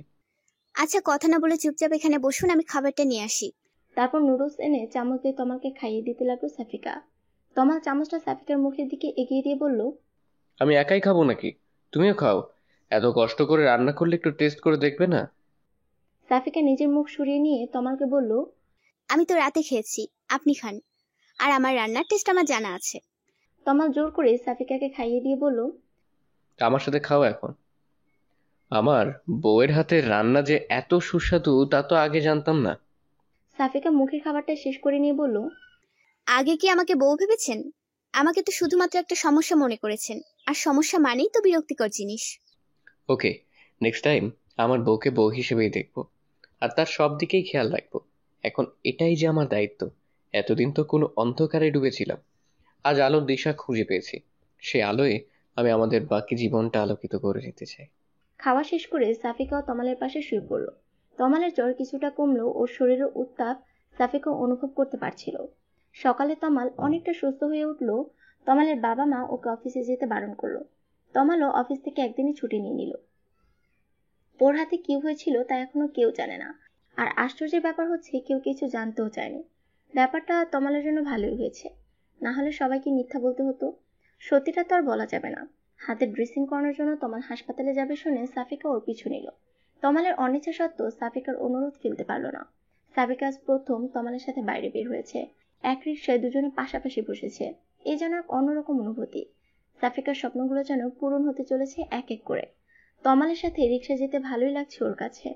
তমাল রিয়ার সাথে অনেকবার অনেক জায়গায় ঘুরেছে, তবে আজ সাফিকার সাথে ঘুরতে ওর অন্যরকম ভালো লাগছে। যদি ওরা ঘুরছে না, ডাক্তারের কাছে যাচ্ছে, তারপরও এটাকেও এক ধরনের ঘোরাঘুরি মনে হচ্ছে। ডাক্তার দেখানো শেষে ওষুধ নিয়ে ওরা আবার বাসার উদ্দেশ্যে রওনা দিল। সাফিকা এর আগে শহরে তেমন একটা আসেনি, আসলেও কিছু ঘুরে দেখেনি। আজ তমালের সাথে বের হয়ে মনে হচ্ছে সারা শহর একদিনেই ঘুরে শেষ করে দেবে। তমাল অসুস্থ না হলে সাফিকা আজকে ওকে নিয়ে ঘুরতে বলতো, কিন্তু এখন এই কথা বলাটা ঠিক হবে না। তমাল হয়তো সাফিকার মনের অবস্থাটা বুঝতে পেরেছিল, তাই রিক্সাওয়ালাকে বলল পাশে একটা রিসোর্টে নিয়ে যাওয়ার কথা। তমালের মুখে রিসোর্টের কথা শুনে সাফিকা খুশিও হলো, আবার কিছুটা অবাকও হলো। তারপর বলল, বাসায় যাবেন না? এখন আবার রিসোর্ট কেন? আপনি না অসুস্থ? তুমি এত কথা বলো কেন? আমি কি অনেক অসুস্থ নাকি? হাতে একটু লেগেছে আর কি। আচ্ছা, আপনার হাতটা কাটলো কিভাবে? তমাল যেন এই ভয়টাই পাচ্ছিল এখন সাফিকাকে কি উত্তর দিবে। তারপর অনেক ভেবেচিন্তে বলল, আমার অফিসের টেবিলটা ভেঙে গিয়েছে, ওইটার কাচের টুকরো হাতে লেগেছিল, তাই আর কি। আপনার হাতে কি করে লাগলো? কিভাবে আবার? আমার হাতটা ওখানেই ছিল। আচ্ছা চলো, আমরা চলে এসেছি রিসোর্টে। তারপর দুজনে অনেক মজা করলো। দুপুরে কিছুটা পরে বাসায় ফিরতে তমালের মা তমালের দিকে এগিয়ে এসে বলল, দেখি বাবা, তুই ঠিক আছিস তো? ডাক্তার দেখাতে এত সময় লাগে? কোথায় ছিলি তোরা? তমাল ওর মাকে শান্ত করে বলল, মা তুমি একটু বেশি চিন্তা করছো। আমি তো ঠিক আছি। আমি সাফিকাকে একটু ঘুরিয়ে নিয়ে আসলাম। সারাদিন বাসার মধ্যে বন্দি থাকে। ওর মা অনুশোচনার সুরে বলতে লাগলো, ঘরে বন্দি তো আমিও থাকি, কই আমার কথা তো কেউ কখনো এভাবে চিন্তা করে না। আর বউ আসতে না আসতেই বন্দি হয়ে গেল। মা তুমি বিষয়টাকে অন্যভাবে কেন নিচ্ছ? সাফিকা গ্রাম থেকে এসেছে, এমন পরিবেশে থেকে ও অভ্যস্ত নয়। আর তাছাড়া আহ, ওর উপর দিয়ে যা ধকল যাচ্ছে তোমার বোঝা উচিত। তুমি ওকে একটু সাপোর্ট করবে তা নয়, তুমি ওর উপর আরো প্রেশার ক্রিয়েট করছো। তুমি কেন ওকে আপন করে নিতে পারছো না? সাফিকা তমালের হাত ধরে ওকে শান্ত করানোর চেষ্টা করলো। আপনি চাচিকে এসব কি বলছেন? চুপ থাকুন। চাচি আমাকে অনেক ভালোবাসে। আপনি শুধু শুধু ভুল বুঝছেন। তমালের মা সাফিকাকে উদ্দেশ্য করে বলল, আমার ছেলেটাকে তো হাত করে নিয়েছিস, আর স্বামীকে তো অনেক আগেই হাত করে রেখেছিস। আমাকে হাত করা অত সহজ নয়। বলেই উনি ওখান থেকে চলে গেলেন। তমাল নিজের মাকে বোঝানোয় ব্যর্থ হয়ে সাফিকার সাথে রুমে চলে গেল। সাফিকার মনটা খারাপ হয়ে গেল। ওর জন্য ওর চাচি তমালকে ভুল বুঝছে, আর তমালেরও ওর মায়ের সাথে সম্পর্কটা নষ্ট হয়ে যাচ্ছে। এইভাবে চলতে দেওয়া যায় না। সানিয়া আজ ফোন করে জানালো যে সাফিকার বিয়ে হয়ে গেছে শুনে রিমন নাকি আবার বিদেশে চলে গেছে। কথাটা শুনে সাফিকা যেন খুশিতে লাফিয়ে উঠল। তমাল অনেকদিন পর সাফিকাকে এত খুশি দেখে জিজ্ঞেস করলো, কি ব্যাপার আজ এত খুশি? সাফিকা খুশিতে তমালকে জড়িয়ে ধরে বলল, ওই রিমন ইডিয়েটটা আমার বিয়ের কথা শুনে আবার বিদেশ চলে গেছে। আমার কি যে আনন্দ লাগছে। আমি আবার বাড়ি যেতে পারবো, আনন্দে ঘুরে বেড়াবো, ভাবতেই ভালো লাগছে। তমাল সাফিকার কাঁধে হাত রেখে বলল, আমাকেও নেবে নাকি একাই পাড়ে জমাবে? তমালের কথা শুনে সাফিকা যেন মেঘনা চাইতেই জল পেয়ে গেল। খুশির পরিমাণ দ্বিগুণ করে বলল, আপনি যাবেন আমার সাথে? তুমি নিলে তো যেতেই পারি। আগে ছিল দাদু বাড়ি, এখন তো শ্বশুর বাড়ি। যেতে তো হবেই, তবে কিছুদিন ওয়েট করতে হবে। হ্যাঁ, পারবে তো? খুব পারবো। তারপর সাফিকা দিন গুনতে শুরু করলো যে কবে বাড়ি যাবে। সাফিকার অপেক্ষার প্রহর শেষ হয়েছে। কয়েক মাস পর ও ওর নিজের গ্রামে ফিরবে। তমালের অফিসে কিছুদিনের ছুটি হয়েছে পূজার, আর এই ছুটিটাকে ও কাজে লাগাতে চায়। সাফিকা কাল থেকে ব্যাগ গোছানো শুরু করেছে। আজ সকাল থেকে বারবার শুধু ঘড়ি দেখছে যে কখন বের হবে। তমালের মায়ের মনটা কিছুটা খারাপ। উনি ভেবেছিলেন যে তমাল হয়তো সাফিকাকে মেনে নিতে পারবে না, কিন্তু এখন দুজনকে একসাথে দেখে কিছুটা মন খারাপ হলেও নিজের ছেলের হাসি মুখ দেখে সব ভুলে গেছেন। উনি তো এটাই চেয়েছিলেন যে তমাল খুশি থাকুক। সাফিকার সাথে যদি তমাল খুশি থাকে তাতে ক্ষতি কি? সাফিকা ভেবেছিল যে তমালের মা গোমরা মুখে ওদের বিদায় দিব, কিন্তু বের হওয়ার একটু আগে তমালের মা সাফিকাকে ডেকে পাঠালো।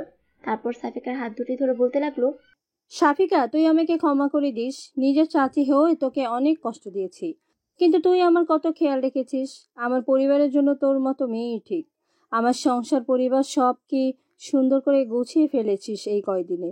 আমি আসলে তমালের বিষণ্ণতাকে মেনে নিতে পারছিলাম না। আমি ওর জন্যই তোকে দেখতে পারতাম না। আমি বুঝতে পারিনি যে একটা ভালো বউ হলে ভালোবাসা দিয়ে সবকিছু জয় করে নিতে পারে। এখন আমার তুষারের জন্য এমন লক্ষ্মী একটা মেয়ে পেলেই হবে। এটুকু বলতে উনি কান্না করে দিলেন। সাফিক ওর শাশুড়ির হাতে হাত রেখে বলতে লাগলো, চাচি, আপনার জায়গায় অন্য কেউ হলেও হয়তো একই কাজ করতো। সব মেয়েরাই চায় যে তাদের সন্তান সুখে থাকুক। আপনিও তাই চেয়েছিলেন, এতে দোষের কিছু নেই। আর আমি কষ্ট পেয়েছি ঠিক, তবে আপনি তো আমার উপর কোনো অত্যাচার করেননি। আর এই কয়েকদিনের জমি রাখা কথাগুলো না হয় আমরা সারা জীবন ধরে চালিয়ে যাব। এখনো চাচি মা বলবি না? আমার তো এখন 2টা মেয়ে, তোরই আর তুই। আর এই গয়নাগুলো রাখ, এগুলো তমালের বউর জন্য গড়িয়ে রেখেছিলাম, এতদিন দিইনি, তবে আজ সময় এসেছে এগুলো তার প্রকৃত হকদারের কাছে পৌঁছানোর। সাফিক ওর শাশুড়ির হাত থেকে গয়নাগুলো নিতে নিতে বলল, এগুলোর কি দরকার ছিল? আপনাদের ভালোবাসা আমার কাছে যথেষ্ট। একটা মেয়ের কাছে তার পরিবারের ভালোবাসা চাইতে আর বড় কি হতে পারে মা? সাফিকার মুখে মা ডাক শুনে উনি সাফিকাকে জড়িয়ে ধরে কান্না করতে থাকেন। তারপর বললেন, আমার ছেলেটাকে ওখানে দেখে শুনে রাখিস মা, মায়ের মন বুঝিসই তো। আপনারাও চলেন, অনেকদিন যান না, ভালো লাগবে সবাই একসাথে গেলে। তমালের মা মিষ্টি একটা হাসি দিয়ে বললেন, বিয়ের পর তমাল প্রথম শ্বশুরবাড়ি যাচ্ছে, সেখানে আমরা সবাই কি করে যাই। এইবার তোরা ঘুরে আয়, তারপর আমরা সবাই একসাথে যাব। সাফিকা ভীষণ খুশি যে ওর চাচি আবার ওকে আগের মতো ভালোবাসা শুরু করে দিয়েছে। তরিয়া তখন দরজার কাছে দাঁড়িয়ে সবটা শুনছিল। এবারে সে নিজের মায়ের গলা জড়িয়ে ধরে বলতে লাগলো, আমার মা দেখছি বৌমাকে পেয়ে নিজের মেয়েকে এবার ভুলে যাবে। সাফিকা আপু, সরি ভাবি, তুমি তো দেখছি জাদু জানো। কয়েকদিনেই আমাদের পরিবারের রং পাল্টিয়ে দিয়েছো। তমালের মা নিজের মেয়ের নাক ধরে বলতে লাগলেন, ওর থেকে তো শিখতে হবে কি করে সংসার করতে হয়। তরি নিজের নাক থেকে মায়ের হাত সরিয়ে দিয়ে বলল, মা, তোমার এই বাচ্চা মেয়েটাকে আগে বড় হতে দাও, তারপর না হয় সংসার করা শিখিও। আর কত বড় হতে চাস? তুষারের জন্য একটা টুকটুকে বউ এনেই তোর বিদায়ের ব্যবস্থা করব, তাহলেই আমি নিশ্চিত। তারপর তরি সাফিকাকে উদ্দেশ্য করে বলল, ভাইয়া তোমাকে ডাকছে, কি যেন খুঁজে পাচ্ছে না। তারপর সাফিকা ওখান থেকে চলে গেল। সবার থেকে বিদায় নিয়ে সাফিকা আর তমাল বের হয়ে গেল। পুরো ট্রেনে সাফিকা তমালের কাঁধে মাথা রেখে ঘুমিয়েছে। তমাল এই কদিনে সাফিকাকে সত্যি অনেক ভালোবেসে ফেলেছে। আসলে সাফিকার মতো মেয়েকে ভালো না বেশে কোথায় যাবে। স্টেশনে পৌঁছানোর আগে সাফিকার ঘুম ভেঙে গেল। স্টেশন থেকে নেমে ওরা একটা রিক্সা নিল। তারপর সাফিকাদের বাড়ির সামনে গিয়ে দেখতে পেল যে সানিয়া গেটের বাইরে ওদের জন্য অপেক্ষা করছে। সাফিকাকে দেখে ছুটে এলো। সাফিকা ও রিক্সা থেকে নেমে সানিয়াকে জড়িয়ে ধরল। তমাল রিক্সা ভাড়া দেওয়া বাদ দিয়ে নীরব দর্শকের মতো দুই বোনকে দেখতে লাগলো। সানিয়া ওর মাকে জোরে জোরে ডাকতে লাগলো। ওর ডাক শুনে শুধু ওর মা নয়, আশেপাশের অনেকেই জমা হল। এতদিন পর সাফিকাকে দেখে সবাই অনেক খুশি। তমালকে যেন কারো চোখেই পড়ছে না। তমাল রিক্সা ভাড়া মিটিয়ে ব্যাগগুলো নিতে যাবে, তখন সাফিকার বাবা এসে একটা ছেলেকে ইশারা করতে ব্যাগ নিয়ে বাড়ির ভেতরে চলে গেল। সাফিকার বাবা সবাইকে উদ্দেশ্য করে বলল, এই যে আমাদের সাফিকার বর, তোমরা তো পাগল হয়ে গিয়েছিলে ওকে দেখার জন্য, এবার দেখো। সাফিকার বাবার কথা শুনে সানিয়া আর সাফিকা সহ সবাই ওইদিকে তাকালো। সাফিকার পাশের বাড়ির এক চাচি বলে উঠলো, এ তো আমাদেরই ছেলে, একে আবার নতুন করে দেখার কি আছে? তারপর আস্তে আস্তে সাফিকাদের বাড়ির সামনে থেকে ভিড় কমতে লাগলো। সাফিকা অনেকদিন পর নিজের রুম পেয়ে ভীষণ খুশি। ফ্রেশ হয়ে বিছানায় শুয়ে পড়ল। তমাল ফ্রেশ হয়ে বাথরুম থেকে বের হয়ে দেখে যে সাফিকা শুয়ে আছে। তমাল বিছানায় বসে বলল, নিজের বাড়ি এসে আমাকে দেখছি ভুলে গেছো, আমার কথা কি মনে আছে? তমালের কথা শুনে সাফিকা বিছানা থেকে উঠে পড়ল। এতক্ষণ তমালের কথা ওর আসলে মনে ছিল না। এবার তমালের দিকে তাকিয়ে বলল, আপনাকে কি করে ভুলতে পারি বলুন? এরকম জলজ্যান্ত একজন মানুষ সামনে থাকতে তাকে ভুলে যাব? তমাল সাফিকার দিকে এগিয়ে যেতে যেতে বলল, আমার তো তাই মনে হচ্ছে। আপনার মনে হলেই হলো। আমাদের গ্রামে এসেছেন, আজ আমি আপনাকে সারা গ্রাম ঘুরে দেখাবো। আজকেই? তুমি ক্লান্ত হয়ে যাওনি? আর এমন ভাবে বলছো যেন এই গ্রামে আমি প্রথম আসলাম। নিজের বাড়িতে আসতে কেউ ক্লান্ত হয়? আমার তো এখনই ছুটে যেতে ইচ্ছে করছে। যাবেন? নিজের গ্রাম হলেও আপনি এখনো এর কিছুই চেনেন বলে মনে হয় না। তা অবশ্য ঠিক। আর এখন যাবে? মাত্র আসলাম। তমাল একথা বলতেই সানিয়া ওদের রুমে ঢুকে পড়ল। সাফিকা আর তমাল পাশাপাশি শুয়ে আছে দেখে সানিয়া মুখ ঘুরিয়ে নিয়ে বলল, সরি, আমি নক না করেই রুমে ঢুকে পড়েছি। আসলে মা ডাকছে খাওয়ার জন্য। তমাল আর সাফিকা উঠে বসলো। তারপর তমাল বলল, মুখ ঘুরোতে হবে না, ভেতরে আসো, বসো। সানিয়া চলে যেতে যেতে বলল, এখন বসবো না, তাড়াতাড়ি আসুন, ক্ষুধা লাগেনি আপনাদের? খাওয়া দাওয়ার পর সাফিকা সানিয়ার সাথে গ্রাম দেখতে বেরিয়ে পড়লো। তমাল অনেক ক্লান্ত ছিল, তাই শুয়ে পড়লো। সন্ধ্যা হয়ে গেছে, তবুও সাফিকাদের ফেরার নাম নেই, তাই তমাল ওদের খুঁজতে বেরিয়ে পড়লো। কিন্তু ও গ্রামের তেমন কিছু চিনে না, কোথায় বা ওদের খুঁজবে? সানিয়া আর সাফিকা বাড়ি ফিরে আসলো যে ওদের খুঁজতে পেরেছে, সেই তমালের আর খোঁজ নেই। ফোনটাও রেখে গিয়েছে। সন্ধ্যা কেটে রাত হয়ে যাচ্ছে, তবুও তমালের ফেরার নাম নেই। সাফিকা ভীষণ চিন্তায় পড়ে গেল। এদিকে তমালের মা ফোন দিচ্ছে বারবার। সাফিকা কি বলবে বুঝতে পারছে না। সবাই খুব চিন্তা করছে। সাফিকার বাবা লোক পাঠিয়েছে তমালকে খোঁজার জন্য, নিজেও খুঁজতে বেরিয়েছে। রাত কিছুটা গভীর হয়ে গেছে। সাফিকার কান্নাগুলোকে চেপে রেখে তমালের ফেরার অপেক্ষা করছে। এমন সময় সাফিকার বাবা তমালকে নিয়ে আসলো। তমালের মাথায় কেউ একজন লাঠি দিয়ে আঘাত করেছে পেছন থেকে।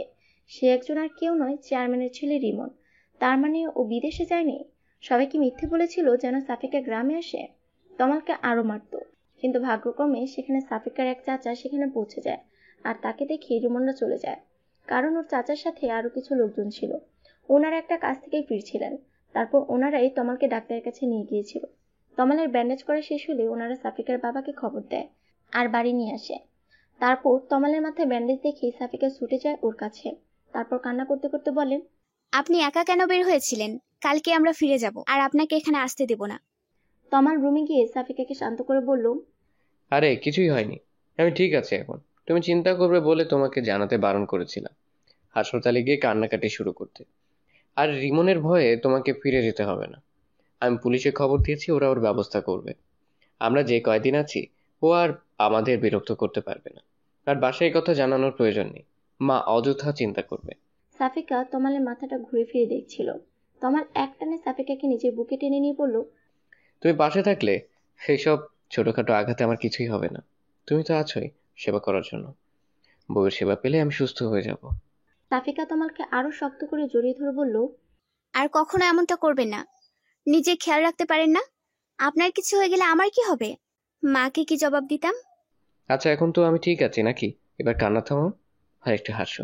এই অবস্থায় কেউ হাসতে পারে? তুমি হাসো। তারপর সাফিকা ওর মনে থাকা সব শঙ্কাগুলো তমালকে জানায়। তমালকে না পাওয়ায় ও কিসের কিসের ভয় পাচ্ছিল সেগুলো শুনে তমাল হাসতে থাকে। পরদিন দুপুরের মধ্যেই তমালের মা বাবা, তরি, তুষার সবাই এসে হাজির হয়। তমালের মা তমালকে জড়িয়ে ধরে কান্না করতে থাকে। তমাল মানা করলেও সাফিকার বাবা ওর বাবাকে সবটা জানিয়ে দিয়েছে। সাফিকা ভয় ছিল যে তমালের মা হয়তো ওকে আবার কথা শোনাবে, কিন্তু তার কিছুই হলো না। বরং তিনি সাফিকাকে জানালো যে এখানে আর ওকে আসতে দিবে না। আবার যদি কোনো বিপদ হয়, সাফিকা বা তমাল কাউকে আর এখানে বেশি আসতে দিবে না। সাফিকার পরিবারই ওখানে গিয়ে ওদেরকে দেখে আসবে। এক জায়গায় দেখা হলেই চলবে। তমাল সবাইকে বোঝানোর চেষ্টা করলো যে রিমন আর ওদের বিরক্ত করবে না, কিন্তু ওর কথা কেউই মানতে নারাজ। তমালের মা পরদিনই ওদের সবাইকে নিয়ে ফিরে গেল। সাফিকা তমালের কথা চিন্তা করে আর থাকতে চাইল না। ও চায় না যে ওর জন্য তমালের আর কোনো ক্ষতি হোক। সাফিকা আজও মনে করে যে রিমনই খোঁজ নিয়ে ওর বিয়ে ভেঙেছিল। তমালা হয়তো সত্যিটা কখনো ওকে জানাবে না। আসলে সব সত্যি সবাই না জানলেও হয়তো চলে, কিছু সত্য না জানাই ভালো। 3 বছর পর আজ তুষারের বিয়ে। পারিবারিকভাবে ওর বিয়েটা হচ্ছে। সাফিকা ওর 1.5 বছরের বাচ্চাটাকে তমালের মায়ের কাছে দিয়ে বলল, মা, আপনার নাতনির দায়িত্ব কিছুক্ষণের জন্য আপনাকেই দিয়ে দিলাম। আমি কিন্তু তুষার ভাইয়ের বিয়েতে বরযাত্রী যাব। তমালের মা নিজের নাতনিকে কোলে নিতে নিতে বললেন, আমার নাতনি তো আমার কাছেই থাকে সারাদিন, আজ আবার নতুন কি? তুমি কিছু সময় কেন, পুরো দিন থাকলেও আমার নাতনি তোমাকে খুঁজবে না। এখনকার বাচ্চাদের কি আর মা লাগে নাকি? চিন্তা করো না। কিন্তু তখনই তমাল এসে নিজের মেয়েটাকে মায়ের কোল থেকে নিয়ে সাফিকার কোলে দিয়ে বলল, মেয়ে রেখে গিয়ে সবাইকে এটা বোঝাতে চাও নাকি যে তুমি এখনো সিঙ্গেল? আমার মেয়েটাকে কোল থেকে একটু নামাবে না? মেয়ে না থাকলে তোমাকে দেখে বোঝার উপায় আছে যে তুমি বিবাহিত? আবার তোমার একটা মেয়েও আছে। বলে তমাল সাফিকাকে টেনে নিয়ে গেল। সাফিকা করুণ চোখে ওর শাশুড়ির দিকে তাকাতেই ওর শাশুড়ি মিটিমিটি হাসতে লাগলো। ওদের যাওয়া দেখতে লাগলো আর ভাবতে লাগলো যে তুষারের বউটা যেন সাফিকার মতোই হয়। ওনার পরিবারের সুখগুলো যেন সারা জীবন এভাবেই বজায় থাকে।